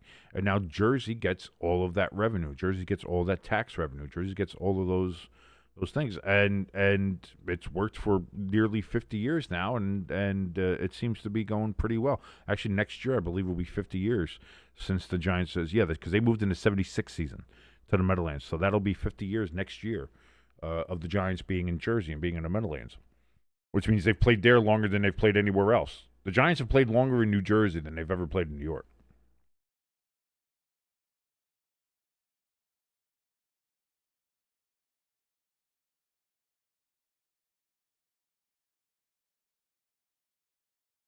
Herbert on 1st and 10 throws. It's going to be completed to Keenan Allen. He's going to be short of the first down by about 1 yard. He's at the 18. The first down is at the 19. And just think back recently with the Jets when the Giants were originally going to build a replacement for Giants Stadium, the Jets were going to go build the West Side Stadium in New York, where the Jacob Javits Center is, I believe, or the West Side Rail Yards, which is next to the Javits Center, and New York gave him a bunch of fucking problems, and then you had James Dolan was trying to block it and say no, you couldn't, because he ran the Javits Center and he didn't want a competition for his convention hall space. Chargers on 2nd and 1 does not get the first down. Harris with the carry, Najee there. Maybe he just couldn't see it. I don't know, but it's going to be 3rd and like half a yard now, a couple inches. But you had James Dolan giving them fucking trouble, and New York was giving them trouble. So the Jets finally said, we can't do it. And that's when they decided to go halvesies with the Giants and built that fucking monstrosity out there now. Instead of the nice, beautiful brick and classical look that the Giants wanted, we've got the fucking HVAC unit. So fuck you, Jets. Thanks for that. And fuck James Dolan, too. 3rd and 1. It's going to be a handoff again. And Najee got tripped up, but nope, he escapes it. Sorry, not Najee. That's Hampton. And he's going to get about an extra, about almost a 10-yard gain there on that 3rd and 1. Keeps the chains moving. Chargers. 1st and 10. 3 minutes now remaining here in the second quarter.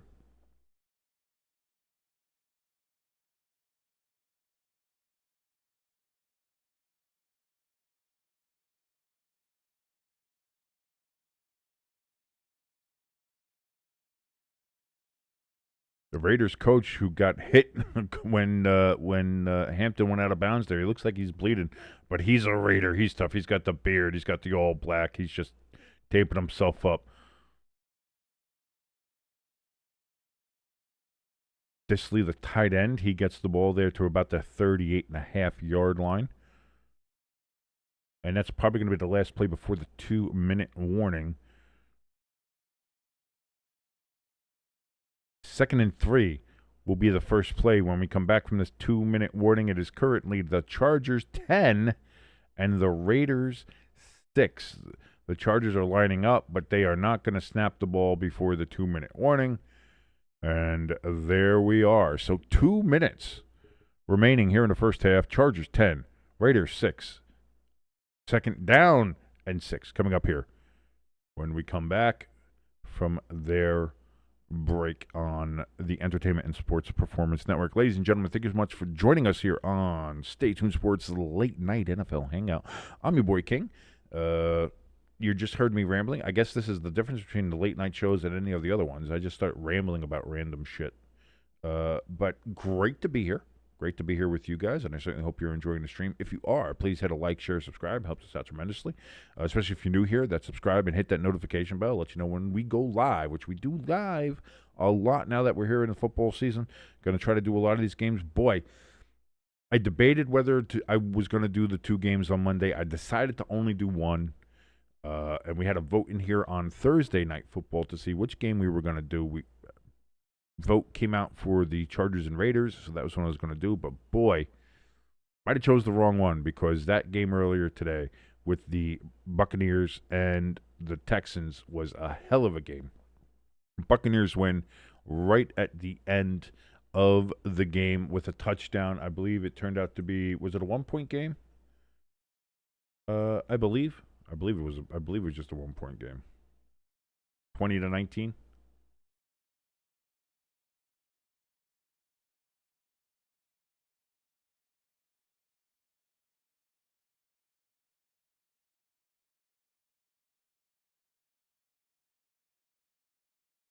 Indeed, it was 20-19. Yeah. Love Baker Mayfield, man. What an absolute leader. What a warrior he is. Hate to say that. You know, you're doing like the whole cliches. What a warrior. What a warrior he's done. What an absolute warrior. But he is. He really is. He really did a hell of a job.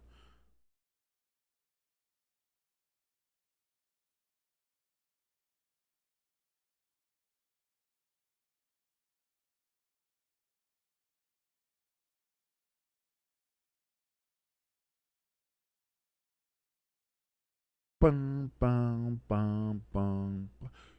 Pepper Jack, still awake? Oh, it's a late night for you. You should be in bed already. You have a life. You have a life and responsibilities, unlike my fat ass.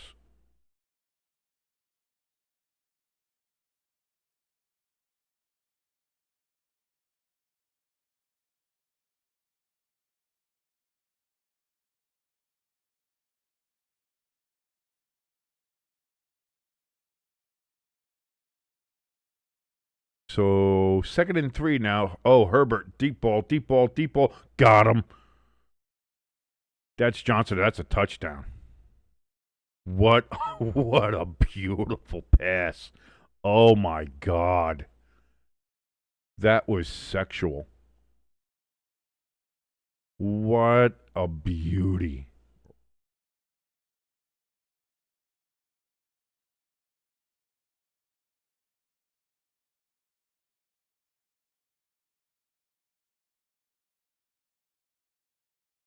I love it. I love it.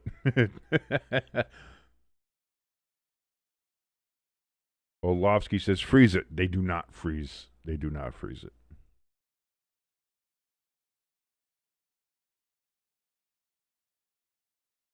So now the Chargers with a 10-point lead with 1:51 remaining, and snap, hold, kick is up by Dicker the Kicker, and that's good. And we have an 11-point game now, 17-6. The Chargers laying it right now to the Raiders. Can the Raiders come back and get into this game? We will see.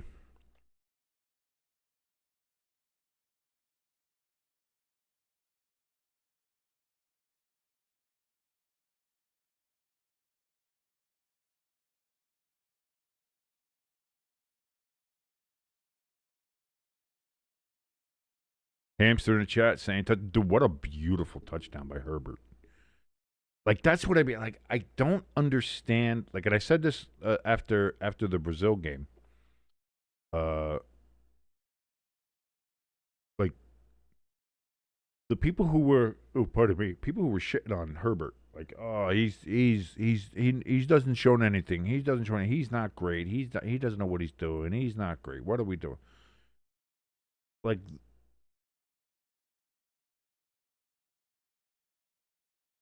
he's so good when he's good. And yes, no, has he been inconsistent? I'm not going to argue that he's been inconsistent, but to say that he's a bad quarterback, to say he's not good. Like, look at that pass. Look at the passes and what he was doing down there in Brazil. Look at, like, he's like everybody's got to pause and wait. Like, when it comes to these guys, like, people already want to like throw J.J. McCarthy on the bus and say the guy started 2 games in the NFL. Fucking bust. What a terrible person. He's fucking terrible. Like, look at. Sometimes it does matter situations. Sometimes it matters coaches. Sometimes it matters who you got around you.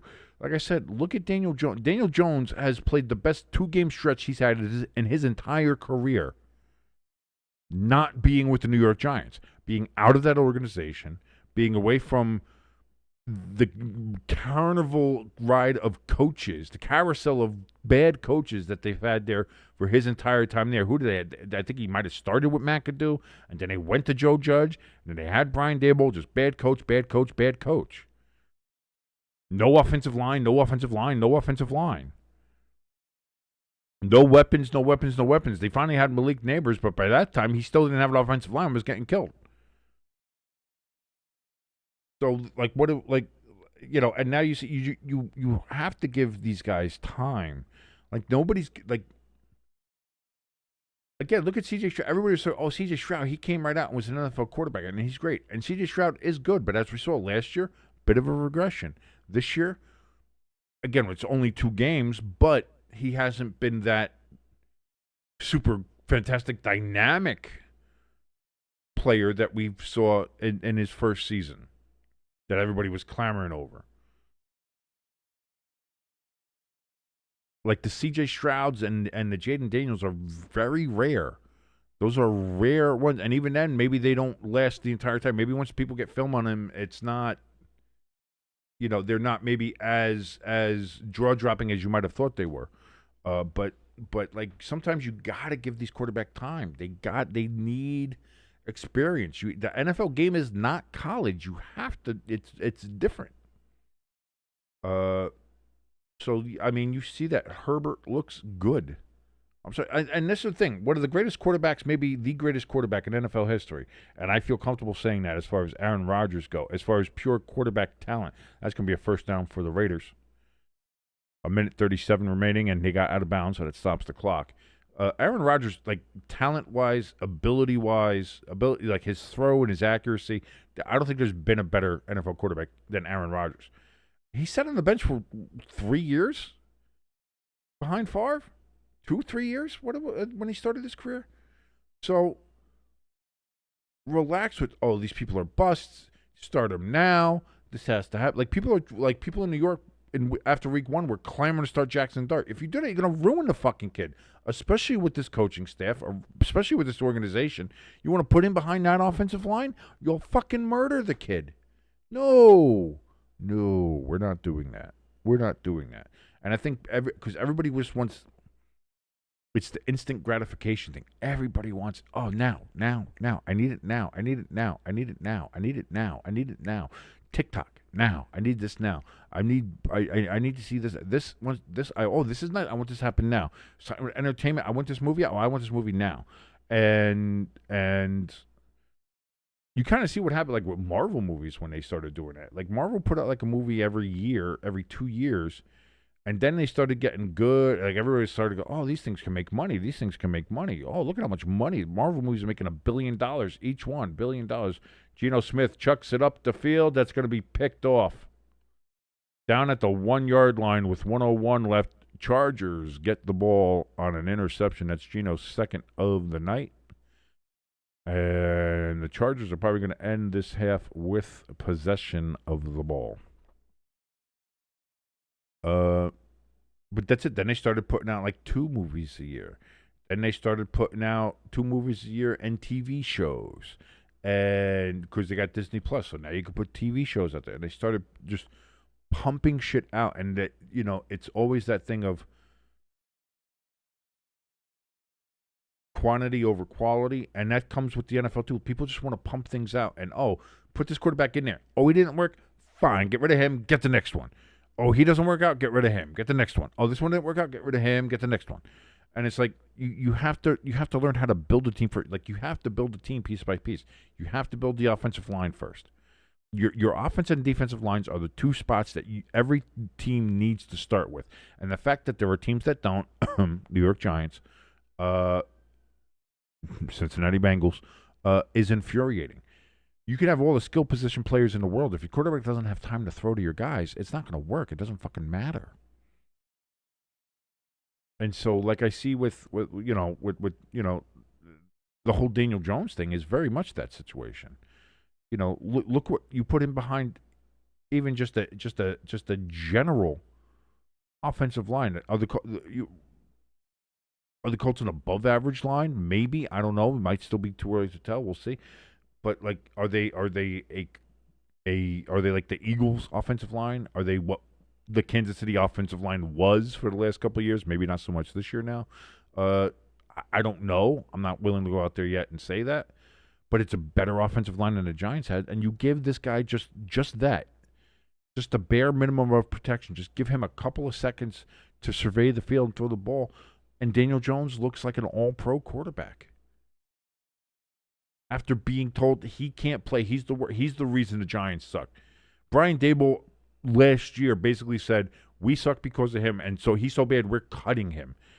We're going to pay him his money just to get him out of here. We don't want him. Turns out the problem wasn't Daniel Jones. Turns out the problem was Brian Daboll and Joe Shane. Johnson to the 9-yard line. By the way, I've been missing timeouts here. Sorry about that. The Chargers.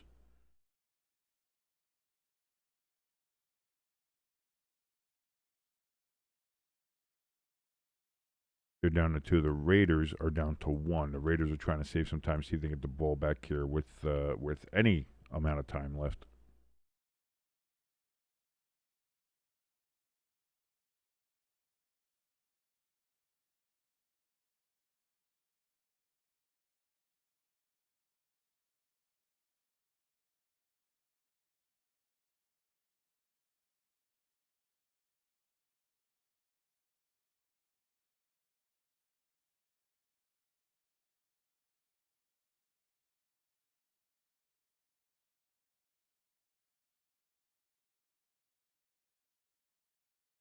Hampton, he's going to run, and he gets the first down.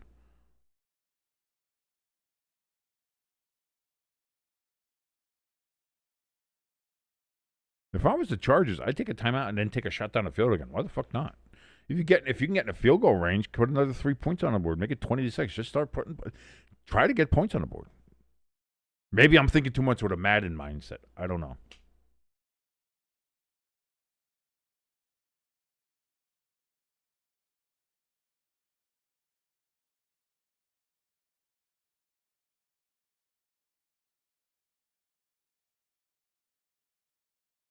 It's going to be a handoff to Hampton again. He's going to cut it up the middle, gets it to the 20-yard line, and 5, and a 4, and a 3, and a 2, and a 1. And that's going to be halftime here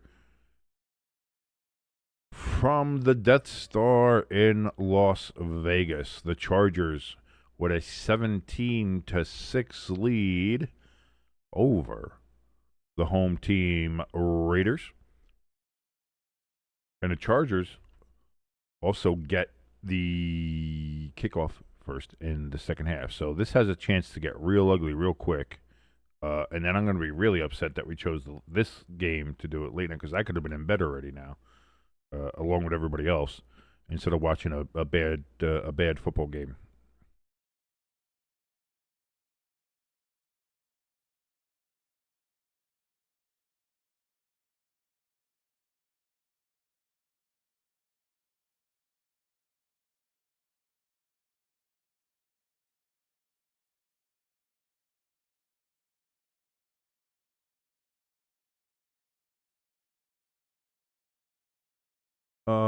Mike Florio is a dickhead. I just want to point that out there. I don't know if anybody knows that or not, but just to let you know, Mike Florio is kind of a fucking communist cocksucking dickhead. Just want to point that out. Just put that out there.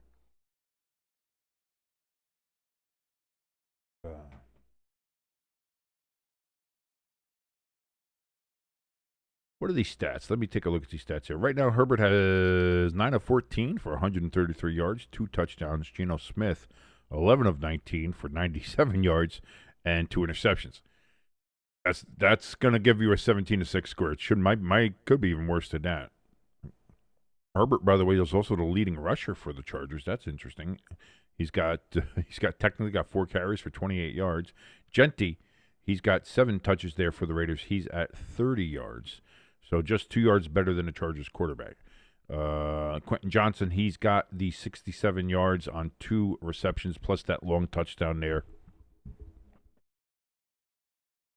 Khalil Mack with the sack, but what do they have? They have him officially listed as questionable to return. I've got to say probably not.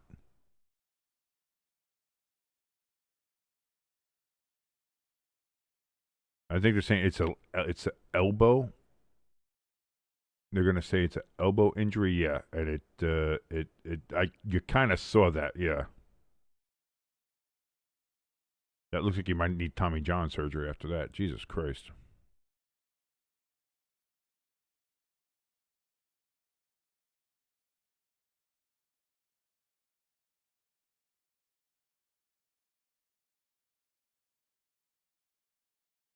Tom Grossi.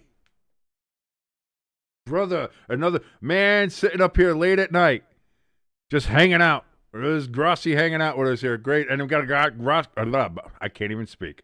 We got a Tom Grossi posse raid going on right now. Great to see you, bro. Hey, nice. Beautiful to see you guys.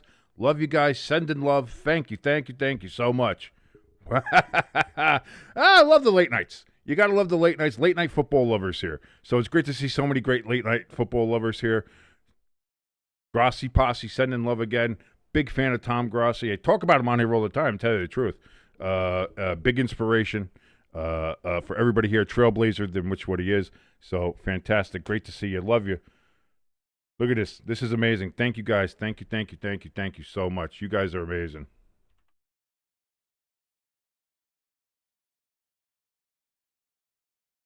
I wonder if this is because we're late night people. We're at 11:35 Eastern. I know Tom is in Wisconsin now. He moved to Wisconsin, right? So he's at 10:35. Still pretty late. I mean, it's still pretty late. Yeah, Hamster, tell him to stick around. You guys should stick around. Hey, we got a Devils fan. All right, let's go. See, I'm glad we got some people we could talk to here. We got good Devils fans. Tom's birthday's tomorrow? No kidding. Happy birthday, Tom. Welcome to the old people club. We're just a couple old farts talking about football now. Just want to show everybody my miniature Stanley Cup. I don't know why. I just wanted to show it to you. It's a lovely thing, and I love it. Lunchtime in Australia. Oh, yeah, that's right. I forgot. You guys are already in Tuesday. How you doing? Great to see you in the future. Patrick says, I don't sleep. I get you. I feel you on that one. I think we were just talking about how we're, night owls, and we're people that kind of stay up late here. So that's pretty cool. great to see you guys go. Again, thank you so much for the raid. Thank you so much for all that love. You guys are amazing. Thank you so much for that. Hamster's still trying to convince everybody to stay inside here. And listen, I think the raid is awesome. I love having people in here. We got a lot of our chat regulars we got from a Grossi raid early last year. We had, yes, big Giants fan. I am a Giants fan, unfortunately.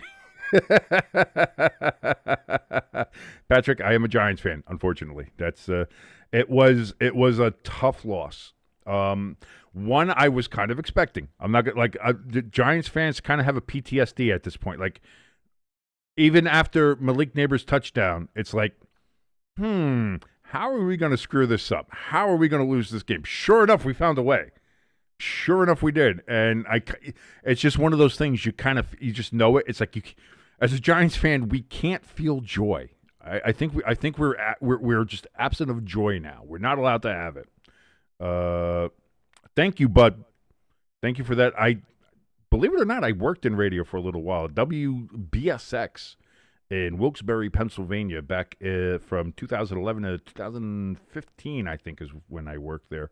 So I was on the radio for a little while. So technically, even if my voice wasn't great, it would be a radio voice. But thank you very much for the compliment on the old pipes here. Thank you so much. Man, that was cool. I love it. I was definitely not expecting a Grossi raid, and then I just go take a look up, and sure enough, Tom Grossi sending love. Thank you so much, Tom. By the way, great job on the NFL broadcast for the Brazil game. That was cool. I'm sure he's not watching this at this point, but still, it was very cool. Thank you, Tom, for that. But yeah, you've done a great job for everybody who wants to do this on YouTube and try to do this as a living. So big ups, big thanks to Tom Grossi and to the Grossi posse for coming in, saying hi and saying hello. Thank you so much on keeping us company here on this late night. Again, my name is King. This is Stay Tuned Sports. If you want to stick around, you hit a like, share, and subscribe. Helps us out with the algorithm. Obviously, we all know about the YouTube algorithm and all that stuff. But those three things help us out tremendously. If you want to help us out a little bit more, we have our donation station and our merch store links up in the top of the chat and in the description below this video. Also, our Discord link is there. Again, our Discord is very quiet. We're trying to build a base here. So if you want to do that, that's fine as well. Also, if anybody here wants to see it, and I don't know how many more people are still in here looking at this or not, but my nephew is up for Youth Athlete of the Year, and they have a link in the top of the chat and in the description below this video. If you click on that link, you can vote for him, and he really deserves it. I think they're in the quarterfinals or semifinals of the voting. I don't know. There's been many rounds of that, but if you just want to go and give him a vote, show him some love, that would mean a lot to me anyway, because the kid absolutely deserves it. But thank you guys so very much for that. It was a nice little perk, nice little pick me up here from this game, which has been so far 17-6. Not as exciting as the last game. And like I said, I had made a choice. I made a coin flip decision about which game we were going to cover, and I think the wrong thing might have come up. But what are you going to do? Hopefully the second half will be a little bit more competitive and a little bit better. But the Chargers do get the ball first in the second half, and they might look to put the dagger early on the Raiders here in that second half. So we will see. Again, my name is King. This is Statesman Sports. Thank you so much for hanging around.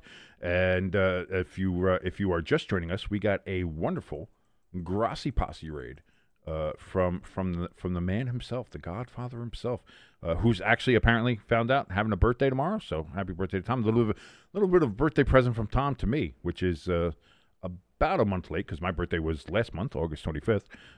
So. Keeler in the chat says the Bucs game was a mess. You didn't miss much. I watched. I mean, because I watched it. It was a very interesting game. Like I said, I thought it was rather exciting. Yeah, there was, it wasn't a score fest like the Giants and Cowboys game was, which that game was also a mess. We can go over that as well. But that was, that was an entertaining game, and then it came down to a great finish as well from a back and forth. So I I enjoy. I would say I probably enjoy having it better. It was entertaining, but it was messy. Yeah, I think early season games are inherently that way. A lot of penalties, a lot of times, especially if the NFL has the point of emphasis on a lot of things. So you'll get that. But I think a lot of early season games kind of have that kind of feel. So kind of maybe subtracting that, and maybe that's just something we do mentally in watching it. It's like early on in the season, you kind of forgive maybe a lot of flags or a lot of offsides, holdings, things like that, and you're just like, all right, it's early in the season, whatever. But so maybe that's part of it. But in just watching that game, not bad. As far as early season games go, not bad. Not bad for Monday nights. And to be fair, a lot of the primetime games outside of last night's game was that Vikings game last night was something. That was something to watch. It definitely was a game. I think somebody tried to on here. It might have been Hamster in a chat. He was trying to say like, "Man, we got a game now." And it's like, well, technically, this is a game. It is a football game that we are watching, and that's what it was. But it was that was a tough that game was a tough watch. That game was a tough watch. That one was a mess. Yeah. I'm hoping this game can get a little bit more juice, can get a little bit more exciting. And if not, we'll just sit here and we'll bullshit and we'll discuss and we'll talk as we do. We'll fill our time. And we do all 4 quarters here. When we get to the 4th quarter, we put the 4s up. We let everybody know that we're here all 4, and we'll sit here for you until the clock hits 000 in the 4th quarter. We're here. Or in case of the Giants-Cowboys, until 000 in the 5th quarter.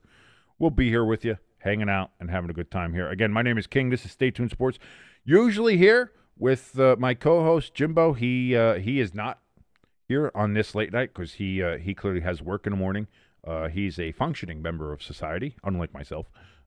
So he is not here. I also think his computer might be fried, which is not great. So we'll have to figure that out as the week goes on, and see if he's going to be able to be on here with us anytime soon.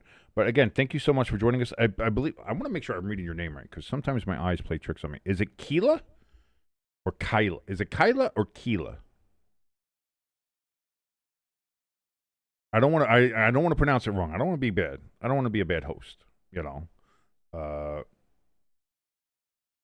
But I see the KEI. I want to say it makes you want to say key. But I also know that it could be Kyla. So I want to make sure I get it right. Kyla or Keela?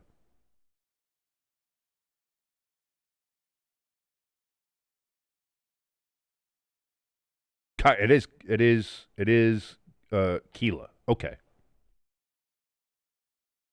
Well, thank you very much, Keela, for joining us here on Stay Tuned Sports. It's great to have you here.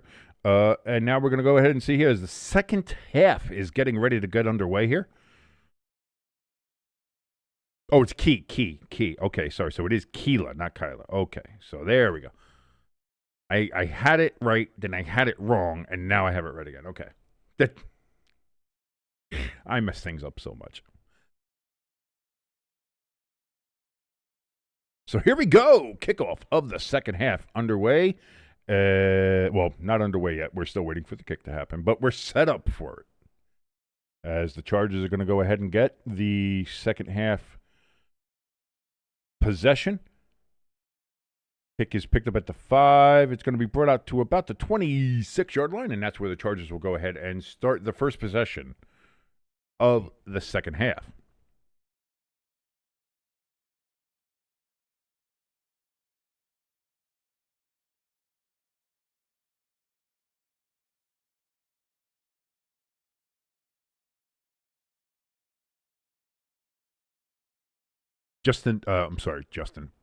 Khalil Mack has been officially ruled out with an elbow injury. And all I can say to that is anybody who was watching it, no shit.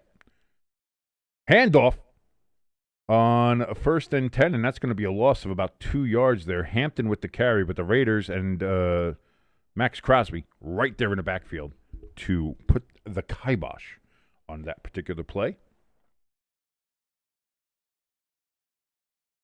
Crosby is really something else, man. What a player. Might be the only player on that Raiders defense, but what a player.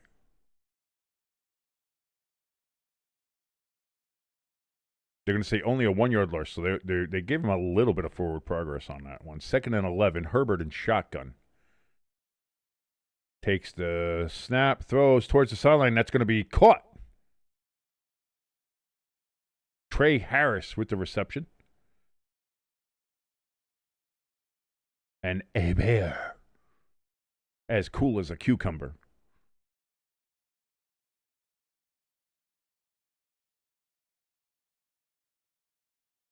They're all the way up to the 48-yard line right now, so right near midfield.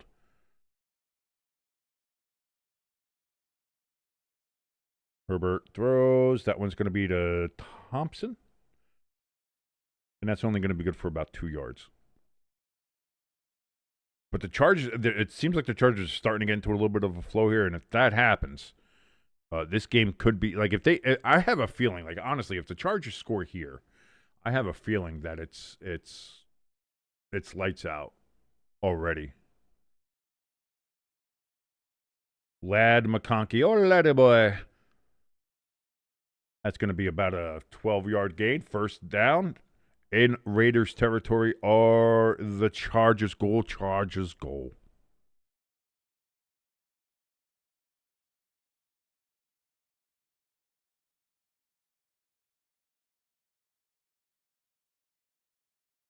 That's an interesting stat. I did not know that. There's only been 2 teams start 2-0 despite trailing in both games with 1 minute left in the fourth quarter or less. The 1979 Browns and the 2025 Tampa Bay Buccaneers. Herbert, he's going to roll out to his right, can't find anything, finally slides down for a 3-yard loss on 1st and 10. Could not find anybody open, and Max Crosby was hunting him.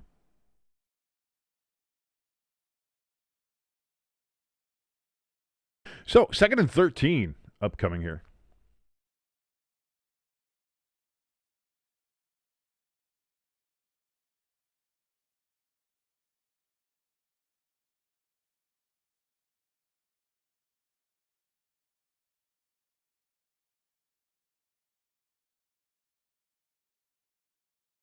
Both teams have 2 sacks, by the way. I didn't even see that. I didn't even know that. So 11:48 remaining here. Oh, Herbert's got all day to throw, but still has to check it all the way down to Hampton out of the backfield, and he's going to get back to the line of scrimmage no further. 3rd and 13 upcoming here. Again, thank you, everybody, for joining us here on Stay Tuned Sports. My name is King. Usually here with Jimbo. He is not here. He's obviously sleeping and getting ready for his job in the morning. That happens when you are a functioning member of society, unlike myself. But I want to thank you so much for joining us on here. If you like anything that you're watching here, and why would you, really? If you really think about it, why would you like anything on here? But if you do, please hit that like, share, and subscribe button, especially if you're new. Hit that subscribe button, hit that notification bell. We go live for all the NFL games here, and we're going a lot here. Ooh, that's going to be just short, about a 1.5 yards short. Najee Harris with the reception.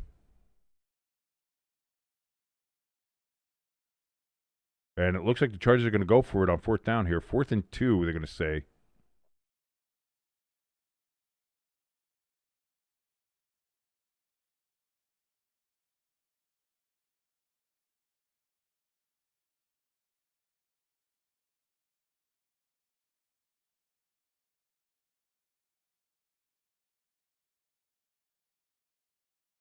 What do we got?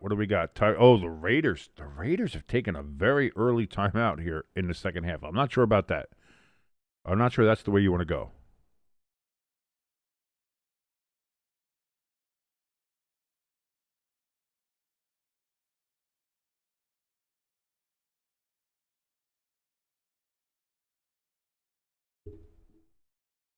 Herbert's already got 181 yards passing so far in this game.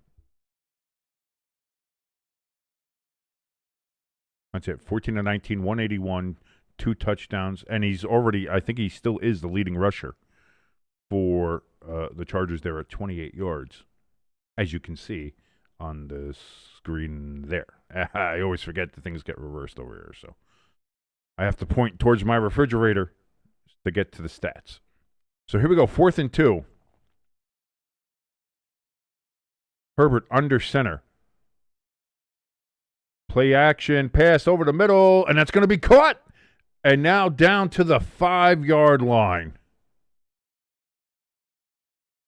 Is that Keenan Allen with the reception? Indeed it was. And 1st and goal upcoming for the Chargers on a 4th and 2 play to do a play action, deep pass off the middle.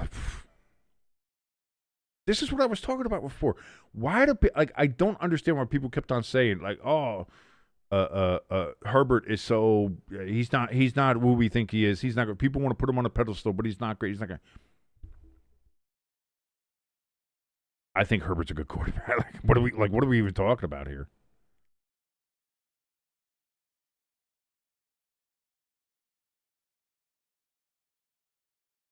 Ooh, and then the Chargers run out of time with the play clock running down, and they take a timeout. So both teams now already down to just 2 timeouts. We just started the second half. Yee! I don't know about that. It seems a little bit off here.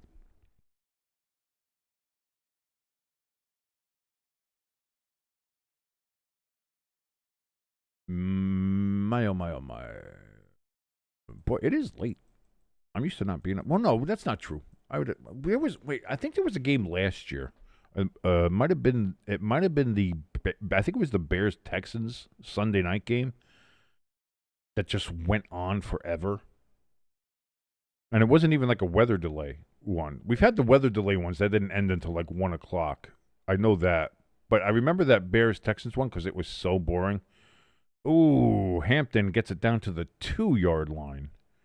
Tripped up right before he could reach the end zone. 2nd and goal coming for the Chargers.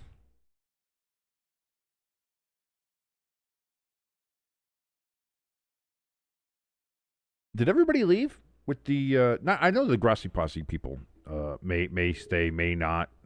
I hope Keela did. I hope you stayed, Keela. That'd be great if you did. But Hamster, you still here? ELS? I imagine ELS probably had to go to bed because it's a school night.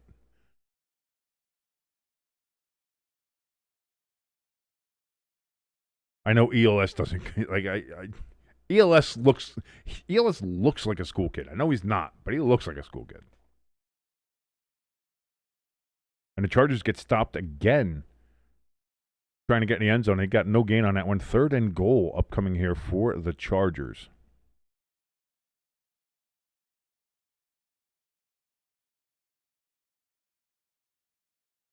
They got Matlock back in there at fullback. Might be lead blocking here. Hampton gets nowhere. Probably lost half a yard to a yard. They're going to say, yeah, that's going to be a loss of a head. So 4th and goal. You're the Chargers. You've already gone for it on 4th down once. Do you go for it again? Like, I was going to say, you've gone this far.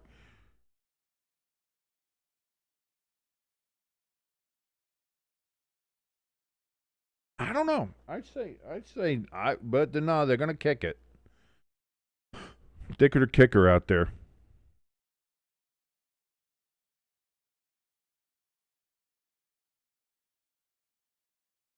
Snap. Bad bobbled hold, but he still gets it through. And that's going to be a 20-6 lead for the Chargers. So the Raiders, they lose about half the quarter. In fact, they lose exactly half the quarter because 7:30 is remaining here in the 3rd quarter. But only give up 3. So it's still not terrible.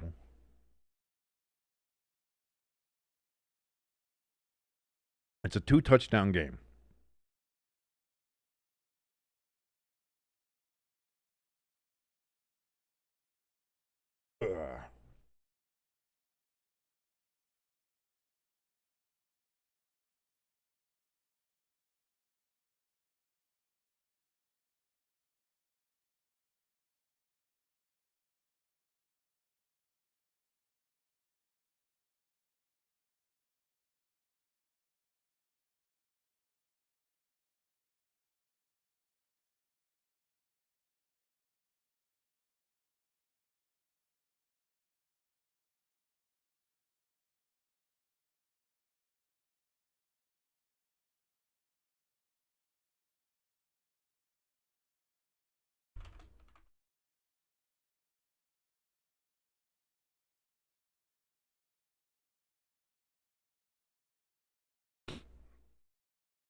I just went. I just checked in with the Grassi feed and put in a nice little thank you message for them for the Palace raid. That was really awesome.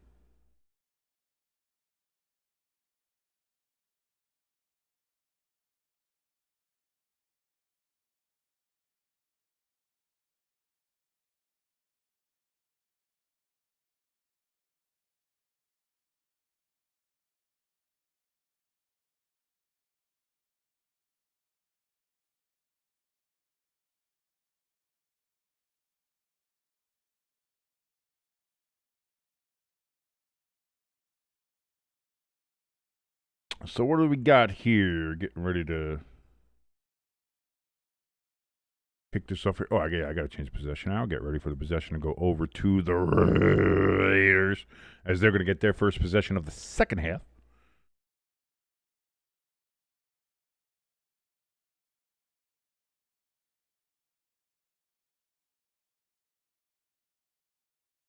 Why does it sound like there's more Charger fans at the Raider game than there are Charger fans at Charger games? I just want to point that out. Kick gets down to about the 8-yard line. Returned up to the 34, and that's where the Raiders will start their first possession of the second half. But before we can do anything, we got a flag. And here's the thing that we do here on Stay Tuned Sports. I know a lot of other people do the flag counter, and they do that for the penalties. And then if the flag is picked up or the penalty is declined, they don't count that. That's not what we do here. We count every flag that is thrown, even if it's a mistake flag, even if it's whatever. Like that's if the flag falls out of their pocket, doesn't matter. If they say it's a flag thrown, we keep it up there because every time there's a flag thrown, it's a stop of the game. It's a slowdown. It's all that nonsense. So that's why we do that. So every flag counts, and that's what we do here on Stay Tuned Sports. For any of the new people that might be in the chat hanging out with us, and I certainly do thank you if you have stuck around for at least a little while with us. Crafty in the chat says, which fans are agonizing more over the loss of Dimes?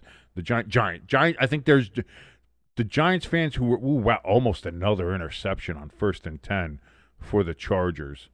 Gino's lucky to not have 3 picks after that. Crafty, to answer that question, I think it's Giants, especially the Giants fans who hated Danny Dimes. He's the reason we suck. He's the reason he's terrible. Everything is his fault. Brian Daboll's right. Brian Daboll would be a good coach, and we'd be a good team if we just got rid of him and added more people. Like that's. I think there was a lot of that. So those people are punching the air right now because not only did they were like, well, Daniel Jones sucks, and no matter where he goes, he's going to suck.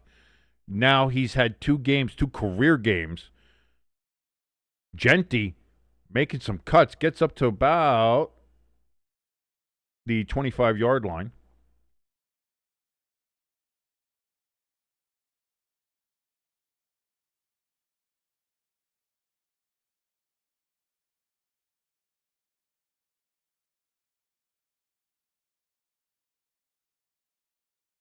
Man, he's so good. Genty is good. Like, let's say that. 3rd and 5 upcoming here. Crafty says the Vikings had Darnold and Danny Dimes, on their roster, and elected to let both of them walk in favor of JJ and having Carson Wentz on there now. I think you have some. That's going to be Bowers with the catch there. 1st down at the 35-yard line for the Raiders. Crafty in the chat says Gino almost pulled off another Gino. I love Crafty's dad jokes. I'm sorry. I'm a guilty pleasure of mine. Crafty's dad jokes, one of the best things in the chat. I'll always say that. When it comes to the Vikings, like I might have like tried to like keep Sam Darnold for a little bit. Like that seems to like I get why they let him go. I get why you wanted to go with J.J. McCarthy. You drafted him. That's who you want to be your guy or whatever. But like until I think maybe what it was the last 2 games, the last 2 or 3 games there were Darnold where he didn't look great, and in a playoff game where they lost, like it seemed like what magic he had in that season just went away in those last 2 games. 2nd and 5 upcoming here for the Raiders. I think maybe that's why they made that decision to move on from him, and I think that's if that's the case, that might be a little short-sighted. And now, again, as with everything, hindsight's 2020. When it comes to Giants fans, I don't think there was ever going to be anything that Daniel Jones could have done to change the mindset around him with New York Giants fans. Again, I was one of the Daniel Jones defenders to a fault, where I was getting yelled at and told that I suck and I don't know what the fuck I'm talking about. Which, to be fair, for the most part, I don't know what the fuck I'm talking about. So, fair point. Fair play. I'll give that to you. First and 10, by the way. The Raiders were able to convert on that run. So he just needed a fresh start. But here's the thing, and here's the perplexing thing. It does seem like everybody who gets out of the Giants organization, that people see that have talent, but maybe some don't. They do well. Now, again, when you look at Saquon Barkley, nobody ever doubted Saquon Barkley's talent or ability or level. Seeing him become what he became last year just by being out of the Giants, that's going to be a 1-yard gain there on a scramble from Geno Smith. That maybe, I don't even want to say surprising, but it was like, oh, that's what he can actually do when he has a proper offensive line and proper protection and things like that. You saw Xavier McKinney when the Giants just let him go, which is still one of the things I'm big mad over. And he goes to the Packers and he becomes one of the leading interceptors. I think he might have been the leading interceptor last year in the NFL. Again, it's great Pro Bowl talent that couldn't be fully realized within this Giants organization. And now you see Daniel Jones, who might be the biggest poster child of everybody saying, this guy's a bust, this guy sucks, he can't play. Why are the Giants still trying to work with him? He's terrible. Why did we pay him and not Saquon? Why did we do all this, blah, blah, blah? And now you're seeing him with, again, I'm not even going to say they're a great offensive line, but at least a proper offensive line there in Indianapolis, where he has at least some time to throw the ball. And you're seeing what he can do. And that, he actually is an NFL caliber quarterback. That's going to be a complete to Bowers. Under pressure, Geno Smith is able to unload it, and the Raiders have a first down in Chargers territory. 2:40 remaining here in the third quarter with the clock running. Thank you so much for joining us here on Stay Tuned Sports. My name is King. If you like anything that you're watching, please hit that like button and that share button. If you're brand new to the channel, please hit the subscribe button and the notification bell. Let you know whenever we go live, which is a lot now that we are in the midst of the NFL football season. So that'll be fantastic. Thank you so much for all that. If you want to help us out a little bit more tangibly, donation station and merch store links are up in the top of the chat, which is open. Come in, say hi, say hello, say how you doing, and of course in the description below this video. Myers gets the reception from Geno, and that's going to be, they're going to mark him just short. I thought he actually made that first down, but the officials are going to mark him short, which I think is a bad spot personally, but that's just me.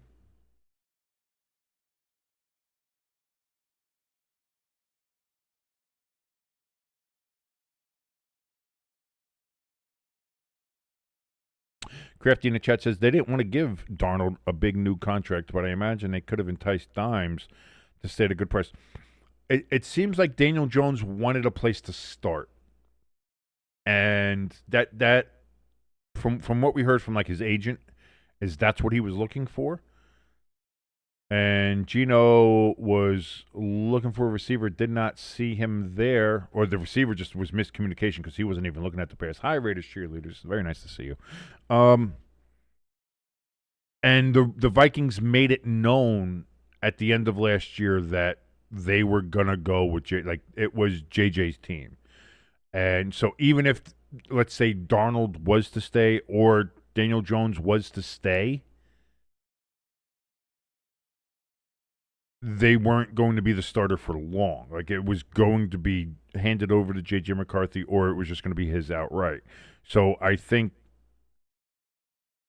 3rd and 1, and the Raiders do a little bit of a sneak there, kind of a half-assed tush-push, but they do get it. First down, Raiders. They keep the chains moving there at the 32-yard line of the Chargers.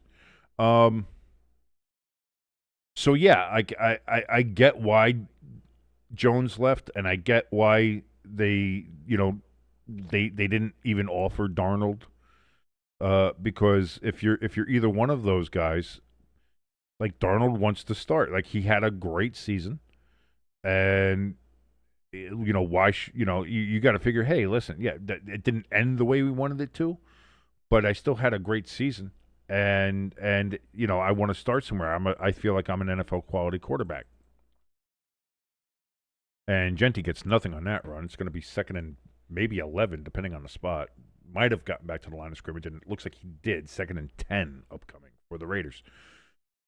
And that looks like that's going to be the last play of the quarter, actually, unless the Raiders try to rush here and get one. They're going to run up to the line here. 15 seconds remaining, so there's a lot of time here. They're going to try to get a jump here on second and 10. You never know. Sometimes they surprise you. And they don't. And that is going to be the end of the third quarter. Again, dominated by one long drive from the Chargers and one long drive from the Raiders. The Chargers one ended in the field goal. The Raiders one still ongoing. Will they be able to finish it off? But ladies and gentlemen, as we do all the time here, we are in the fourth quarter. So if you're in the chat or you're at home or whatever you're going to do, you can put them up in the chat. You can put them up outside your window. You can yell it out of your window. Although being past midnight here on the East Coast, you might get yelled at, but doesn't matter. Get the fours up, ladies and gentlemen. We are here in the fourth quarter. Chargers 20, Raiders 6, but the Raiders are driving. They're only down 14 points, and I say only down 14 because if they score a touchdown here, then it's a one-score game, ladies and gentlemen. And then, as they say, and I don't know who they are, but as they do say, then we would have a game, and we'll see what happens from there. But to continue with Crafty's question there and discussion in the chat,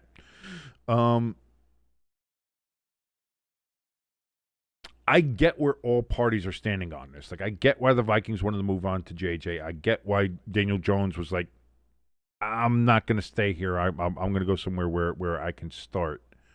And same for Darnold. And when that was kind of told to him, like, hey, we're going to do, because here's the other thing too. Yeah, the Vikings picked J.J. McCarthy up high. They figured they wanted him to be the quarterback of the future.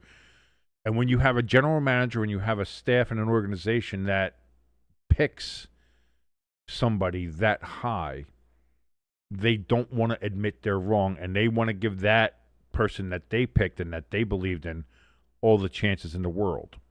Pecan, give it in the fours up in the chat. Thank you so much, Pecan. Great to see you there with us.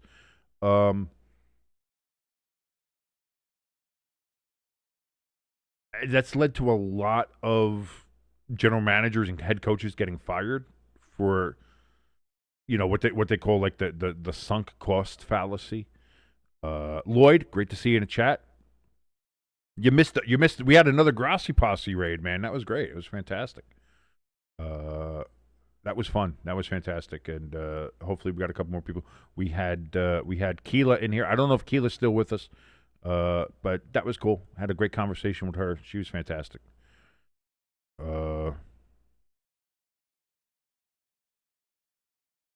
Lloyd says it looks like your pick. What was your pick again? I forgot. I feel bad. I feel like I'm a terrible person. I forgot what your pick was. But yeah, I get I get why the Vikings did what they did. Hindsight might be 20/20 on this, but again, I also I don't want to give up on J.J. McCarthy either. Like, he's still a young kid. It's still very early in his game, and we'll see. Well, the game's not over yet. As we've seen in a lot of these games, fourth quarter, shit changes, man. So relax on that, Lloyd. You picked the Chargers. Chargers looking a good spot right now, but it may not stay that way. We'll see. 3rd and 6 upcoming here for the Raiders. From the 28-yard line, they have to get to the 22 for a first down. Oh, the Chargers offsides. There is the flag down. Geno Smith running for his life just chucks it down the field and almost intercepted. Not that it would matter because that's kind of a free play there. Oh, so you think? You think?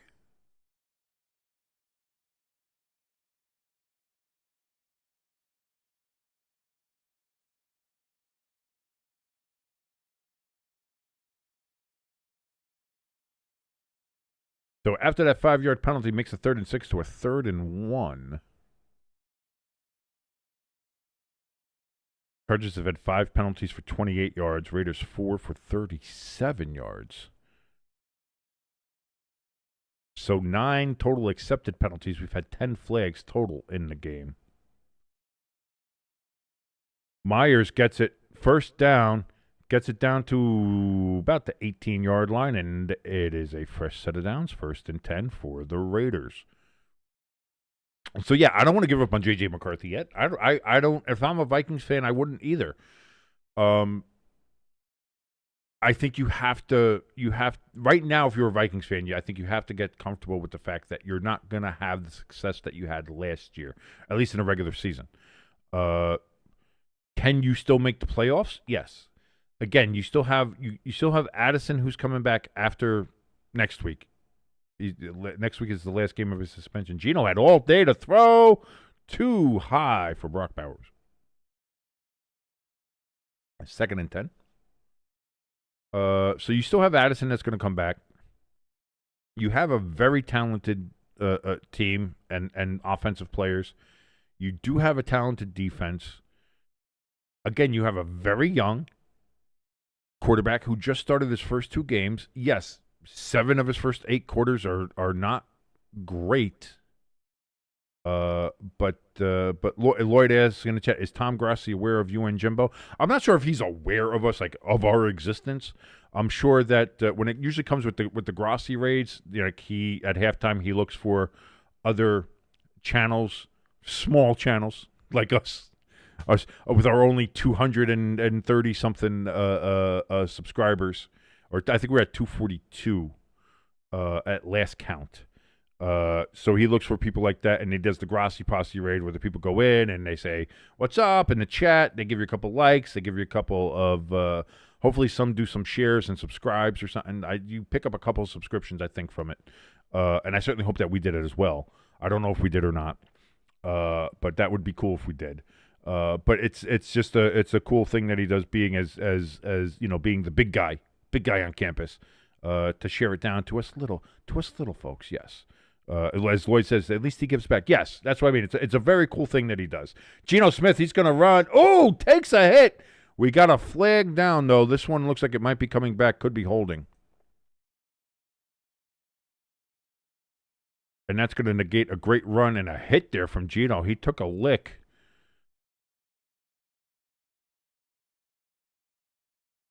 But that's going to be, so instead of getting a first down and having a 1st and goal there for the Raiders, that's going to be a 10-yard penalty and make it even worse. And yeah, no, because that was going to be a sack if he didn't hold him. So I get it, but then Geno took a hit on the fucking play anyway. So what was the point? Like that's the thing.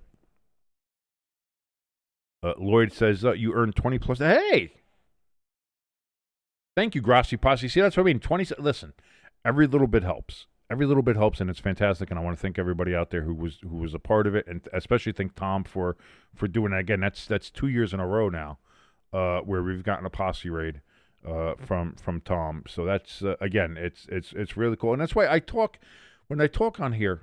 Like, I know some people sometimes can get jealous, and some people get stuff like that. Like I don't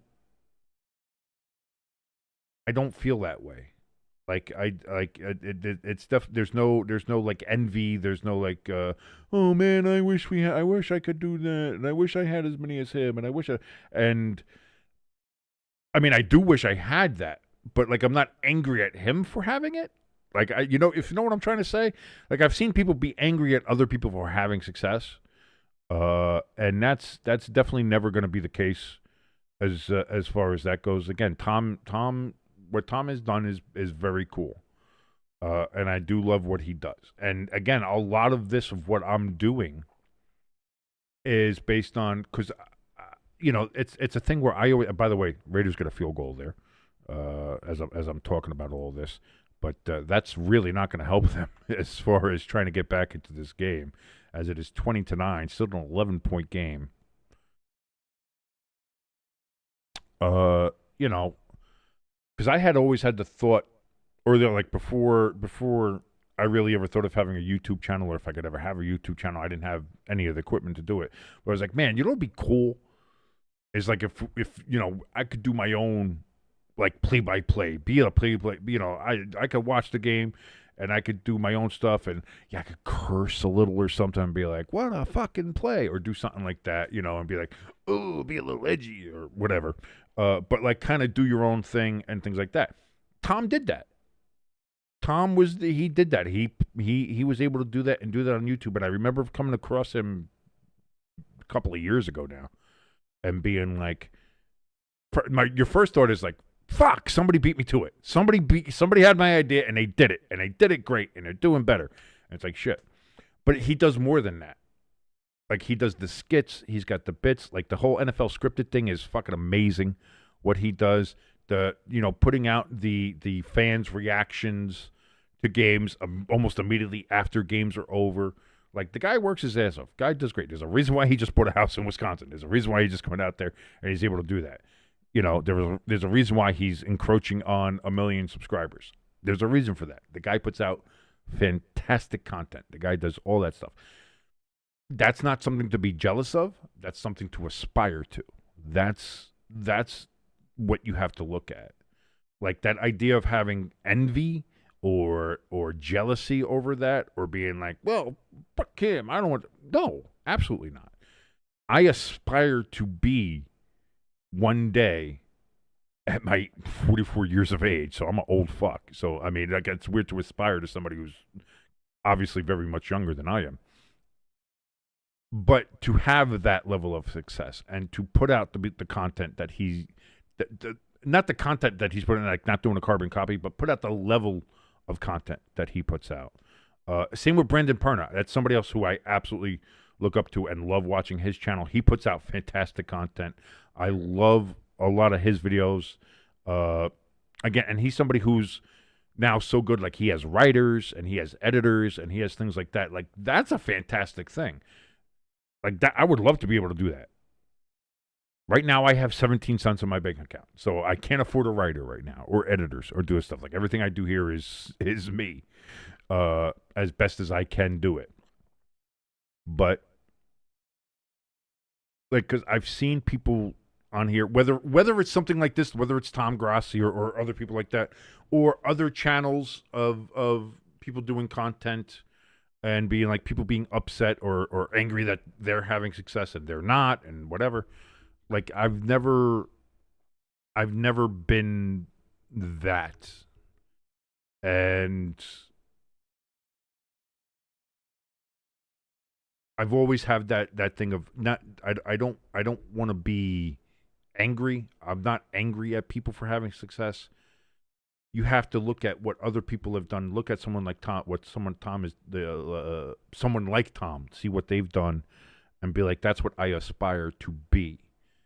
That's what I want. That's the level of quality. That's the level of success that I want to reach and try to get there and try to aspire to be there. Whereas I've seen with a lot of other people in a lot of other fields, and again, not just this, but like I said, you've seen it where they don't want to aspire to, they want to tear down. And that doesn't help anybody. It's kind of like that feeling of like, well, if I can't do it and if I can't have it, well, then nobody should and nobody can, so I'm just going to go and be angry and bitter about it. Like that's not the way to go. That's not the way to do it. At least in my mind anyway. So, again, the Grassi raid was cool. It was very nice of them. Very nice of the whole Grassi posse. And again, I hope we get a couple. We had a couple people in here from the last one. I actually forget. Pecan might have been one of them. Pecan can probably tell me or not. Did you come here from a posse raid? From the last one we had last year? I can't remember if it was you or we had a couple of people in here who came from a posse raid last year and who stuck around and actually with us. So like again, if we get one or two people that actually stick around and watch and hang out with us and do everything like that, that to me, that's a win, and that's a great thing, and that's a great thing that he does. So I just want to put that out there. Lloyd in the chat says, on my old account, I had 93 plus subscriptions over just commenting and being real, and I did a little trolling. Yeah, I mean, listen, that used to be the great thing about YouTube was that it really was a broadcast yourself, and you had a thought, broadcast it. Well, who gives a shit? And maybe sometimes people would like it, and I think that's how a lot of people ended up. Because, like, I look at, you look at Markiplier, and you look at some of his early videos. He had like a fucking camera phone just pointed at him as he played games. That's really what he did and how he started. And it just, as you do it, you get better. And I think for anybody, that's just the thing. Just you have to do it. And the Chargers on 1st and 10, that's going to be close to a first down there. Was that Najee? Is Najee on the carry? Yeah, that was Najee Harris. Not the carry, but the pass. It was a pass right up the middle. Okay. But yeah, like that's the thing. You look at like somebody like that, like a Markiplier, like things like that. It was just a start. Why did my thing do that? That's weird. Just start doing it. And I think that's something I had a problem with early on with this was, well, first I didn't have the equipment to do it. So that part, there was nothing I could do about that. I was poor and I didn't have a camera. I didn't even have a webcam. I didn't have anything. So I couldn't really start this. The reason I have a camera now is because Jimbo bought me this camera as a gift. He was like, let's do this. I know you were like because I was trying to find a way like hook and crook to use my cell phone to kind of do a live stream and stuff like that. And it was janky. It didn't work. It was a lot of bugs in it. And so Jimbo, our good friend Jimbo, was able to do that. By the way, on a 1st and 10, it looks like that's going to be another first down for Najee Harris on that. And that's going to be another first down. And the clock keeps ticking. And it looks like the Chargers are going to have real control of this game here. And so without that, I would not be doing this now. I didn't have a computer. My computer was not able to handle anything, and then it finally just died.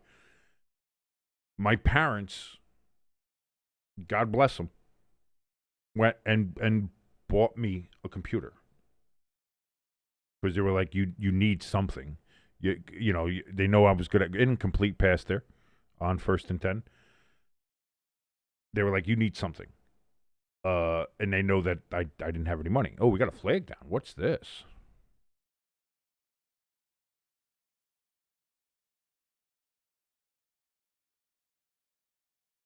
Legal man downfield for the Chargers. Go Chargers, go. So,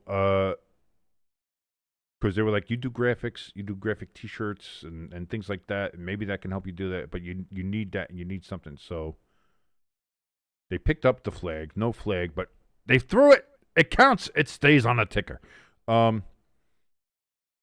So without them, I don't have the computer that I'm doing this on right now. Without Jimbo, I don't have the camera. Without help from everybody else, I'm not here where I am right now. But that was it, because my whole thing was like, well, I wanted it to look sleek, and I want things to look sharp, and I wanted to see that I was ready, that I sounded super professional. I'm ready to go and do all the things. Like I wanted to be dropped in like I had been doing it for 10 years before I started. And you can't do that. That's never going to happen. It's never going to work, and you're never going to be super smooth and super great right off it's no matter what you do, it's never going to be that.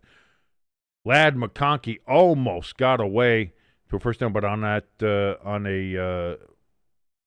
what is that, 2nd and 10? Going to be about a yard short, so it's going to be 3rd and about 1 coming up here. So that's the only thing I could say is however you can do it, whether you get people to help you or not, it's not bad to have people help you. It's not bad to get the bare minimum stuff and get stuff ready for you if people can help you. But no matter how you do it, if you have an idea or you have a thing that it's in your brain, it's like there's something creative I want to do. There's something I know I can do. and you're just not quite sure how to do it, you just start. Just start doing it and see where it can take you. Almost intercepted on a 3rd-and-1 pass. Not sure why you're trying to throw a pass on 3rd-and-1 if you're the Chargers. You're already trying to kill the clock. Just run the ball. But it looks like the Chargers are staying on the field on 4th-and-1 here.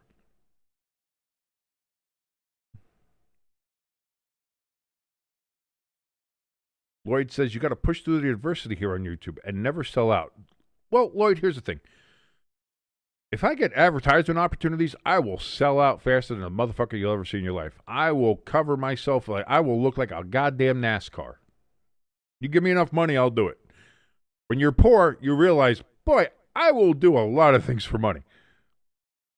Oh, they fucked up the play on 4th-and-1. They did run it, and now the Raiders have the ball at the 42-yard line of the Chargers. Oh, game might not be over yet, ladies and gentlemen. It may not be over yet. Strap in. Get ready. And it's late night, so you might want to strap in with a strap on. I don't know. It's your proclivities, not mine. However you want to handle this. But it's a tight, stressful situation. And never mind. I was going to go... It is. It's late night. It's late night. And you probably need to get another cup of coffee. Lloyd says, what I mean is never lose yours. Well, Lloyd, here's the thing. I'm a Jersey guy. I'm always just, I'm kind of, I hate to do that because it's like, oh, how do you describe yourself? I don't fucking know. No, that's for everybody else to fucking decide. I know. I mean, I would like to think that I would like to think I'm entertaining. I'd like to think I'm funny. I'd like to think I have some quick wit and insightful things. I'm sure a lot of people look at me and say I'm obnoxious, and they're probably not wrong. I'm a little brash, probably not wrong. A little blunt, probably not wrong. And again, those aren't things that are great either. Like, again, some people are like, well, I'm blunt and I'm honest and you guys got to take, like, that's not always a great thing, and I get that. And I have tried to, I don't want to say I've tried to change some of those aspects about myself, but I've definitely tried to soften the edges that I used to have. But I still think at the core, we as people, we are who we are. So I will always have that Jersey honesty, I guess you could say, with that. That old school meme that always, like, if I ever ask you, do you want me to be honest, say no. That I feel like that is very applicable to me. And you don't want to say any of that.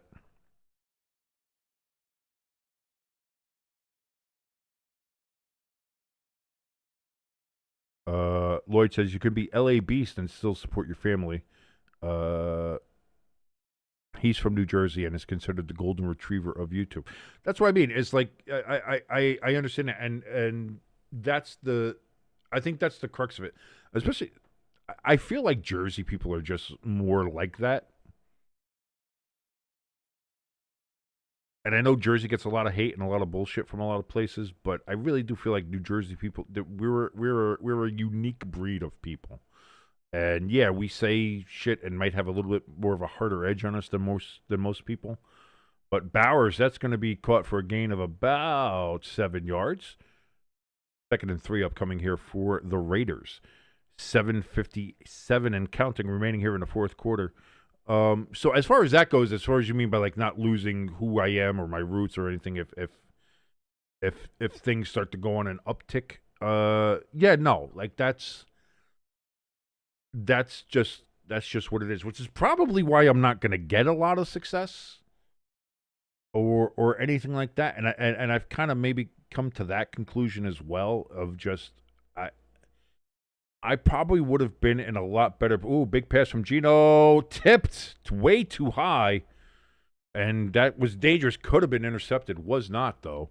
3rd and 2 upcoming. And my damn earphones keep on popping and locking here. I don't like it. I probably could have had a lot more success or at least stability in my life if I had just shut up on a lot of things. If I had been less myself, and part of me at times wishes that I had. Again, not so much as in changing who I am, but just, you know what, King, shut the fuck up, and maybe you'd have been fine. And instead, down to the 15-yard line, a short little pass over the middle, but he broke it open, did not get tackled. And the Raiders are in business here with coming up on 7 minutes remaining in the fourth quarter. They got a 1st and 10. Lloyd saying, "You'll be shocked, brother. You will reach heights. Keep your head up." I'm trying, and I do. And some days are harder than others. I understand that. You know, when you get off of a stream sometimes and you see 7 views, when you come off of a stream and you see 5 views, 10 views, yeah, tip to pass. By the way, at the line, 2nd and 10 upcoming. It can get hard, and you get depressed a little bit, and you get down on yourself, and it's like, why do it? Why do it? Why do it? It's not working. And you do have to keep on pushing through and doing stuff like that. I get that. I get that. And maybe that's it. It's a test. And for anybody who does this, I think that's a test. I think in anything in life that you do, you have to be willing to go through sucking and having people not like you in order to do that. Because that's the other thing I've learned too, is I've always wanted everybody to like me, especially early on in life. And that's the one thing you do have to learn early on. Genty gets tackled back at the 20-yard line, so it's going to be 3rd and about 15 now. You have to know that and get used to that. Not everybody's going to like you. In fact, there's going to be a lot of people that probably super don't like you. And you have to be You have to be okay with that. You have to be willing to be like, okay, there's just some people I'm not going to reach. There's some people that I'm just not going to hit with, that I'm not going to vibe with. And that's with anything, whether that's in a regular work environment, an office environment, whether it's doing something like this, whether it's in a locker room, no matter what it is, you're never going to be 100% with everybody. It's just never going to work. Pass, end zone, tipped, intercepted by the Chargers. Myers, the intended receiver. But instead, he tried to force it in there, was unable to do so, and now the Chargers will get it at the 20-yard line. 5:58 remaining, and it looks like the Chargers are going to come away with the win here on this final Monday night game of the evening. But yeah, like I get that. And like I was just saying before, like if I had done certain, like I look back on some of the jobs I had in life. I look back at my radio job particularly. I look back on some of the other podcasts I've been a part of,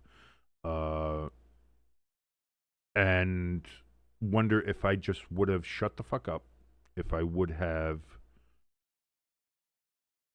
played the game as it were until I reached a certain point where you can start being more yourself and not have to worry about playing those games. Where I would be if I would be in a better spot than I am now, if I would be, if not like super successful, at least a little bit more stable, financially stable, things like that. And maybe so, and whether or not that was the right way to go about it, right, wrong, what have you. I feel like like as far as who I am, like I can look at myself in the mirror and know I who I am, and I'm okay with who I am and all that kind of stuff. But you sit there and you wonder whether or not you could do that. Lloyd wants to know, do I remember soy-based Jeremy in the chat here? I'm gonna say no. I don't quite remember that. But then again, you're talking to somebody who I think I have early onset Alzheimer's, so I don't remember a lot. I remember we had a again, this is how bad it is. I remember last year we had a Chiefs fan from Thailand who used to come in and talk with us all the time, especially when we're doing Chiefs games. But I forgot his name. but he was with us for most of the season last year. So this is what I mean. My memory sucks. So that's not to say that there was a soy-based Jeremy in here or not, but and I'm sure there was. My brain just doesn't fucking remember it. And that was you. So I was going to say, you were saying that maybe you had might have been in here on an old account, and that's cool. And either way, Lloyd, whether you're here as soy-based Jeremy or here as Lloyd Christmas, or you're Phoenix over on the Discord, whatever name you have, I'm used to calling you Lloyd now, so that's probably how I'm going to remember you now as Lloyd. Whichever way you are, man. Thanks for joining us and thanks for being here, and thanks for hanging out with us, man. That's what this is all about. Especially this late night. This is just about hanging out at this point here. 2nd and 3 upcoming here for the Chargers. 5 minutes and 35 seconds of counting remaining in the game, and it seems like this game is now well in hand for the Chargers goal. I was going to say Lloyd works. I like Lloyd. It's a good name. And Najee Harris, he's going to lose a yard on that particular carry. 3rd and 4 upcoming here for the Chargers. Coming up on 5 minutes left in the fourth quarter. But yeah, so like I said, we're talking about all this stuff here in the channel and where we've been. Again, I started Stay Tuned Sports back in 2016 as an audio-only podcast with me and Jimbo. Then kind of everything went to shit in my life. Jimbo kept it afloat from like 2018 to 2021, 22. Then incomplete. Keenan Allen was the intended receiver, and that's going to be 4th and 4, and the Chargers are going to have to punt. 4:36 remaining. I don't know if there's enough time for the Raiders. I really don't. So like I said, we've been doing something associated with this, with Stay Tuned Sports, both me and Jimbo, for almost 10 years now. And whether it's a combination of like inconsistencies and like things not really going well on the podcast side, or not being able to market, not being able to advertise. We don't have advertising money or anything, like not being able to do things like that. Maybe that's what's caused things, and it can get very discouraging. But I guess that's just the key for everybody. Is just don't get discouraged and don't give up too much there. Lloyd, 5-1 on your predictions this week. That's good, man. That's good. I'm gonna be apparently 13. I got 13 out of 16. 13 and 3. That's not bad. 13 and 3 over in the Friday Forecast Picks League.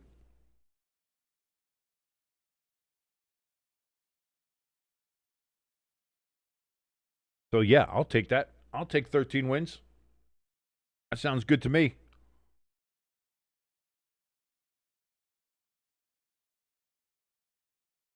And that means I'm going to win. That means I win the week for Friday Forecast and for my group chat. Victor, the family picks league that I'm in as well. So, man, all right. Go. See, look at that. We got success already.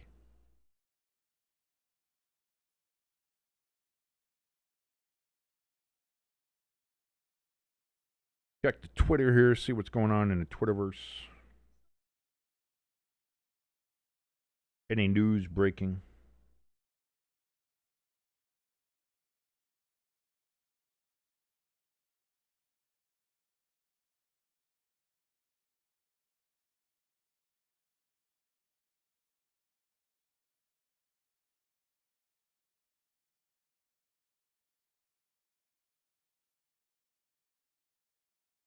Yeah, and listen, I said before, I don't like Mike Florio. I think he's kind of a dick, a little bit of a communist asshole.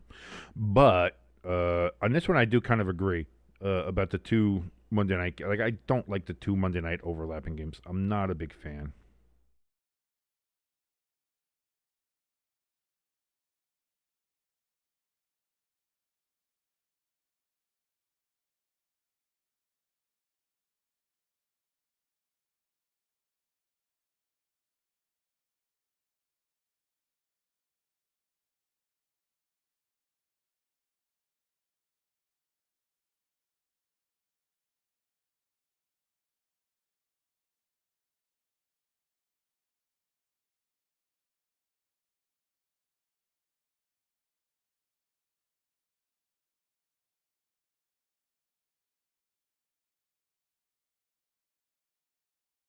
I'm sorry, dead air. I know it's terrible.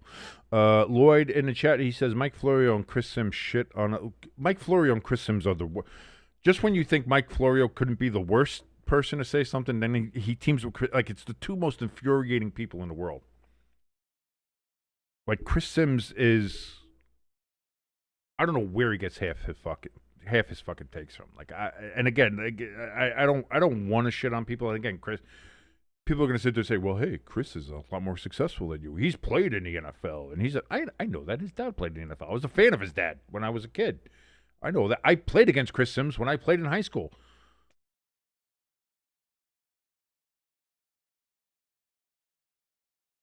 I think he was the Raritan Rockets. I think it was Raritan Rockets.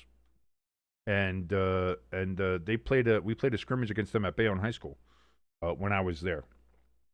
And so I mean, like I know Chris Sims. Like I know, oh yeah, boy, he's great, and that's fine. Just because you're successful doesn't mean your takes are fucking good. Skip Bayless is a very successful media personality. He has the shittiest takes that have ever shit. Like, what are we talking about? Like, just because somebody's, well, why are you talking shit on him? He's more successful than you. That's fine. His takes are still shit. Doesn't matter. 4th and 3 coming up here for the Raiders, by the way. I've been missing all this, talking about all the other shit here. This is from their own 40-yard line. They have to get to their 43 for the first down. Chargers take a timeout. Crafty in the chat saying the Chargers are doing their best to charge you this game, but the Raiders just keep Genoing. It's the unstoppable force between the unmovable object. Like which one's going to give first? We'll see. Right now, I got to say, I think the Chargers might be Charger proof here, but Mike says a lot. Mike is very, like I said, he's very not even to get into like politics. We stay politics free here. But he's very much a communist in that sense, and very much like he's anti-NFL. He's anti anything that looks like it's anti-union or anti this or that. He's very much a that kind of with his opinions. So you have to look at it from that side. And sometimes he does make very good points on certain subjects, sure. But those are subjects that everybody can agree on. But then he also has some fucking wild-ass takes. And his actual football takes, like actual football talent takes, are kind of shit. That's what I mean. When it comes to like the business of football, you can make an argument whether or not he's right over. Oh, and Geno's going to get sacked. The one thing you can't do on 4th and 3. So 3:51 now, and now the Chargers have the ball deep in Raiders territory, but already in field goal range with that sack. And so that's gonna end this game. I mean, it's Chargers defense is what steps up there for him at the end here.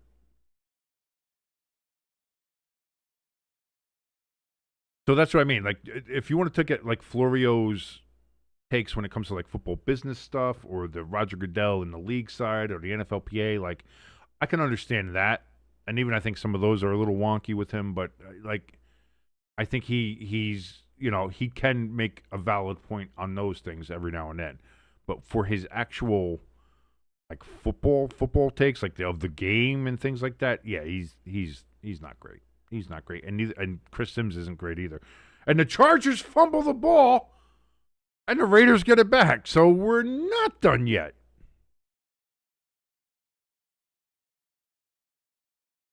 Crafty, you weren't wrong, apparently. Apparently the Chargers are trying to charge you this fucking thing. What the fuck is going on?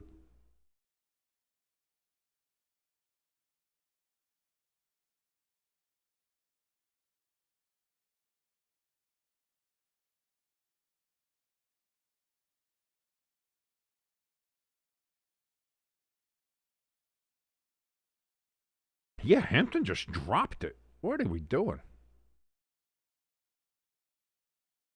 Crafty in the chat says, this game's like watching you take the win. No, you take the win. No, you take the win. No, you take the win. And that ball's batted in the air and almost intercepted by the Chargers again. It falls incomplete. 2nd and 10. Jesus Christ. We're at 3:41 remaining. 2nd and 10.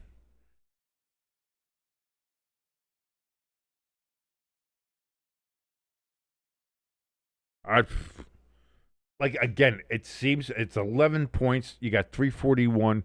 Unless the Raiders are able to hit a deep bomb, which they have not been able to do this entire game. Maybe, but I don't see that happening.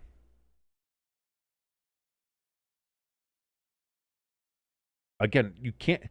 You're down 11 points. Throwing a 4-yard fucking out is not going to help you, Raiders. What are we doing?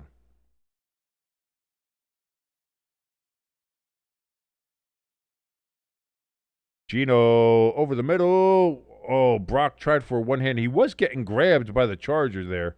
No flag, no call. 4th and 5 coming up here.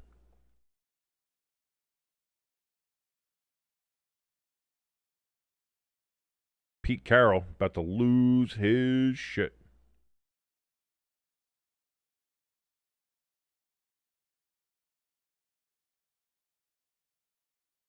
Yeah, that's pass interference. I don't know how you don't throw the flag on that one. I agree. That's a bad non-call. Refs got to throw the flag. On everything else that the refs throw a flag on, and you don't throw it there. Gino has time, but nobody's open. Now he's running around. Now he's getting chased still. Runs, throws it away on 4th and 5. It's 4th and 5. Just throw it down. If it gets intercepted, who gives a fuck? Throw it downfield. What are we doing? It's 4th and 5. Why are you throwing it away on 4th and 5? Just chuck it the fuck up there.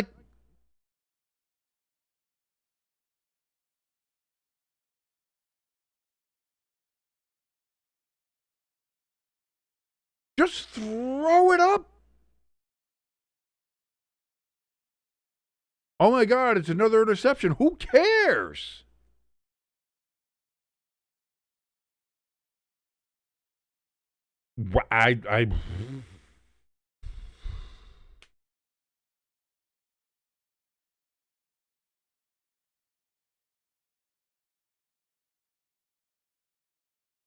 So neither team looking quite impressive, but the Chargers are going to come out of this game atop the AFC West,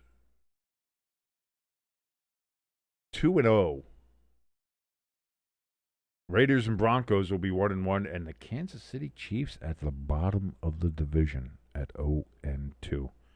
And they got the and here's the thing I was going to say, because I know a lot of people are starting to say now, ooh, Sunday night Giants.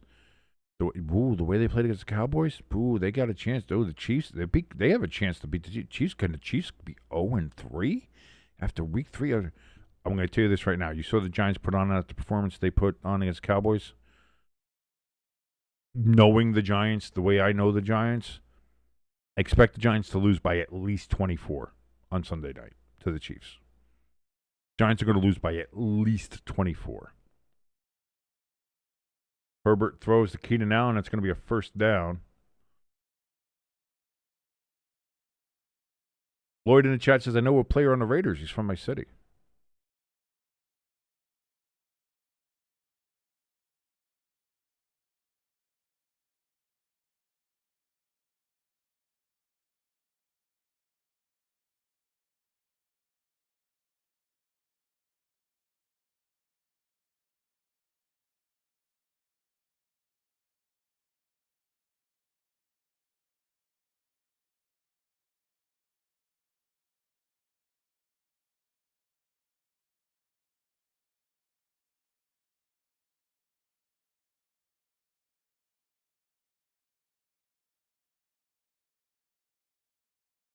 Couple yard gain there.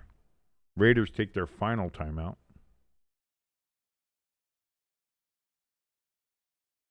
Which I missed the other. I guess I missed the other one. So, yeah, but they're out of timeouts now.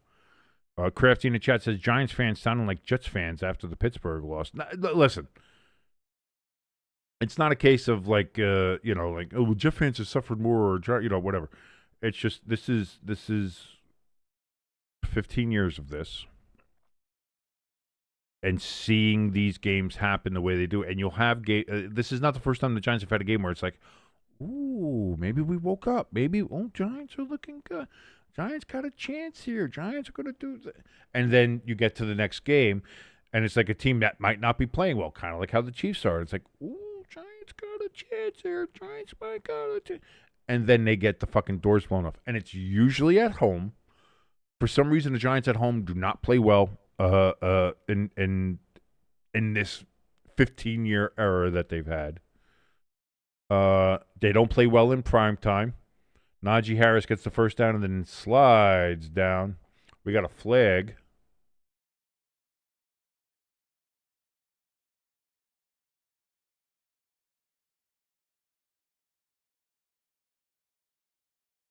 Referees are. I don't know if it was somebody in a crowd or somebody on the side. I just heard somebody say, "Hurry the fuck up."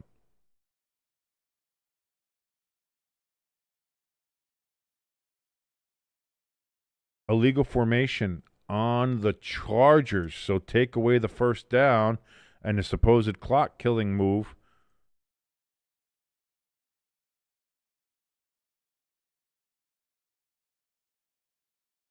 Lloyd says, hey, look, if you think this game was bad, just remember the Vikings. Yeah, no, that was a bad one.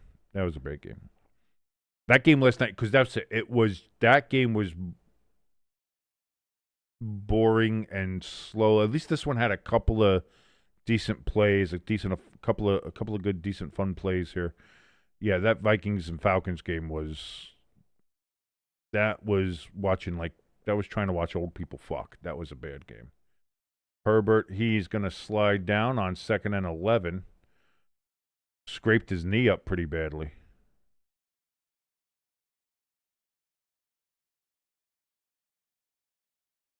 So at the 2-minute warning, 157.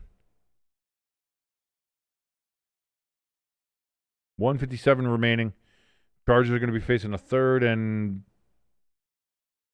significant amount. But yeah, like I said, with the Giants game, like everybody I bet you Brandon Perna out there, he's going to be like, whoa, Chiefs can go 0-3, and he's going to be happy. Brandon, I hate to be like your curse wheel there. I hate to be like the reverse curse here or maybe, hurt you anymore, more than the leverage call than the Broncos did. But I got to tell you, the Chiefs are winning, and they're probably winning by at least 24 against the Giants. The Giants are playing prime time. They're playing at home, and they're playing a desperate team. That's got blowout loss written all over it. Like it doesn't happen any other way. The New York Giants do not play well in prime time. They don't do it. They don't play well at home.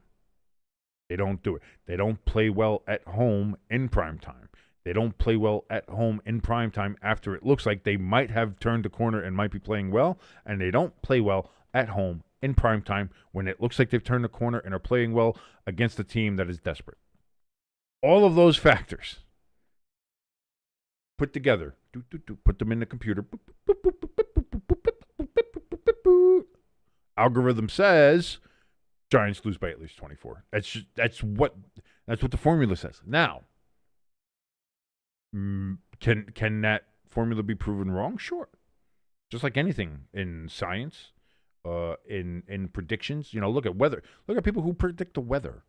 Like, if you get a 30% correct rate, you're a pretty good meteorologist. You know what I'm saying? So, might that script get flipped? Possibly. It could be. Lloyd says at least the Giants can put up a fight. It doesn't. I don't think so. Again, according to the calculations that I put into the super advanced computer, the boop, boop, boop, boop, boop, listen to it. Listen to the beeps and boops, man. That thing is super advanced.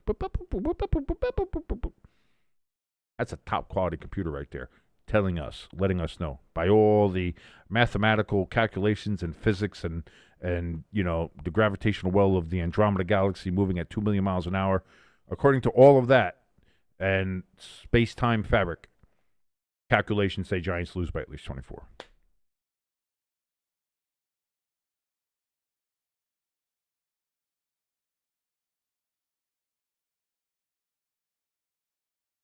The Chargers are starting the season with 3 division games. Jesus Christ, they can really, beat the Chiefs. Now they've beaten the Raiders. If they beat Denver next week, I think they own the division.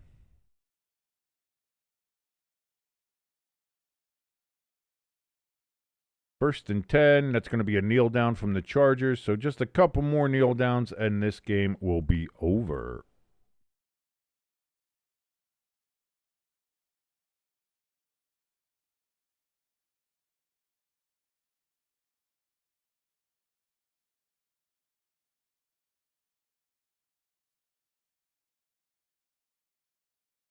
By the way, Geno Smith tonight on passes that were 10-plus air yards or more. He was 0 for 10, no yards, no touchdowns, and 3 interceptions. And there it is, ladies and gentlemen. That is the final kneel down. Handshakes, jersey swaps, and a final from Las Vegas. Boy, should have done the first game and not the second game.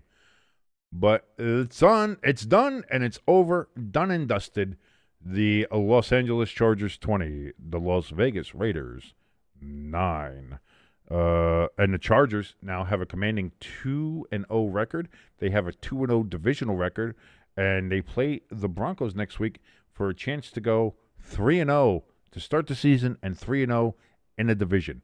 That is fantastic. Lloyd says, good night, guys. See you on Thursday. I'm going to see if I can get a short countdown video out tomorrow. I know Jimbo's computer still might be fucked, so I might have to put out just a short countdown video for me and him to give the recap of the week and to give you our power rankings. And then Wednesday will be the main show. Again, whether or not Jimbo can be there or not with the computer, I'm not sure. If he can, great. If not, I will do and put out a short episode there. And Thursday, of course, we will be here for you to watch the Bills and the Dolphins. Oh, fuck, man. That's going to be a tough one to watch, isn't it? That's going to be a tough one to watch. But we'll be here. We will be here for you. And again, big shout out to Tom Grassi. Big shout out to the Grassi posse for the raid. And again, if you still are here watching, if you liked any part of this, please like, share. If you're new here, hit the subscribe button and the notification bell. Helps us out tremendously. We have our donation station link, our merch store link, our Discord link, and our link for my nephew to go vote for him for Youth Athlete of the Year. That's all in the description below this video. And then until tomorrow for the countdown, where we're going to give our top 12 picks. My name is King. This has been Stay Tuned Sports. Thank you so much for joining us, ladies and gentlemen. Have a great rest of your now Tuesday morning. Adios, everybody.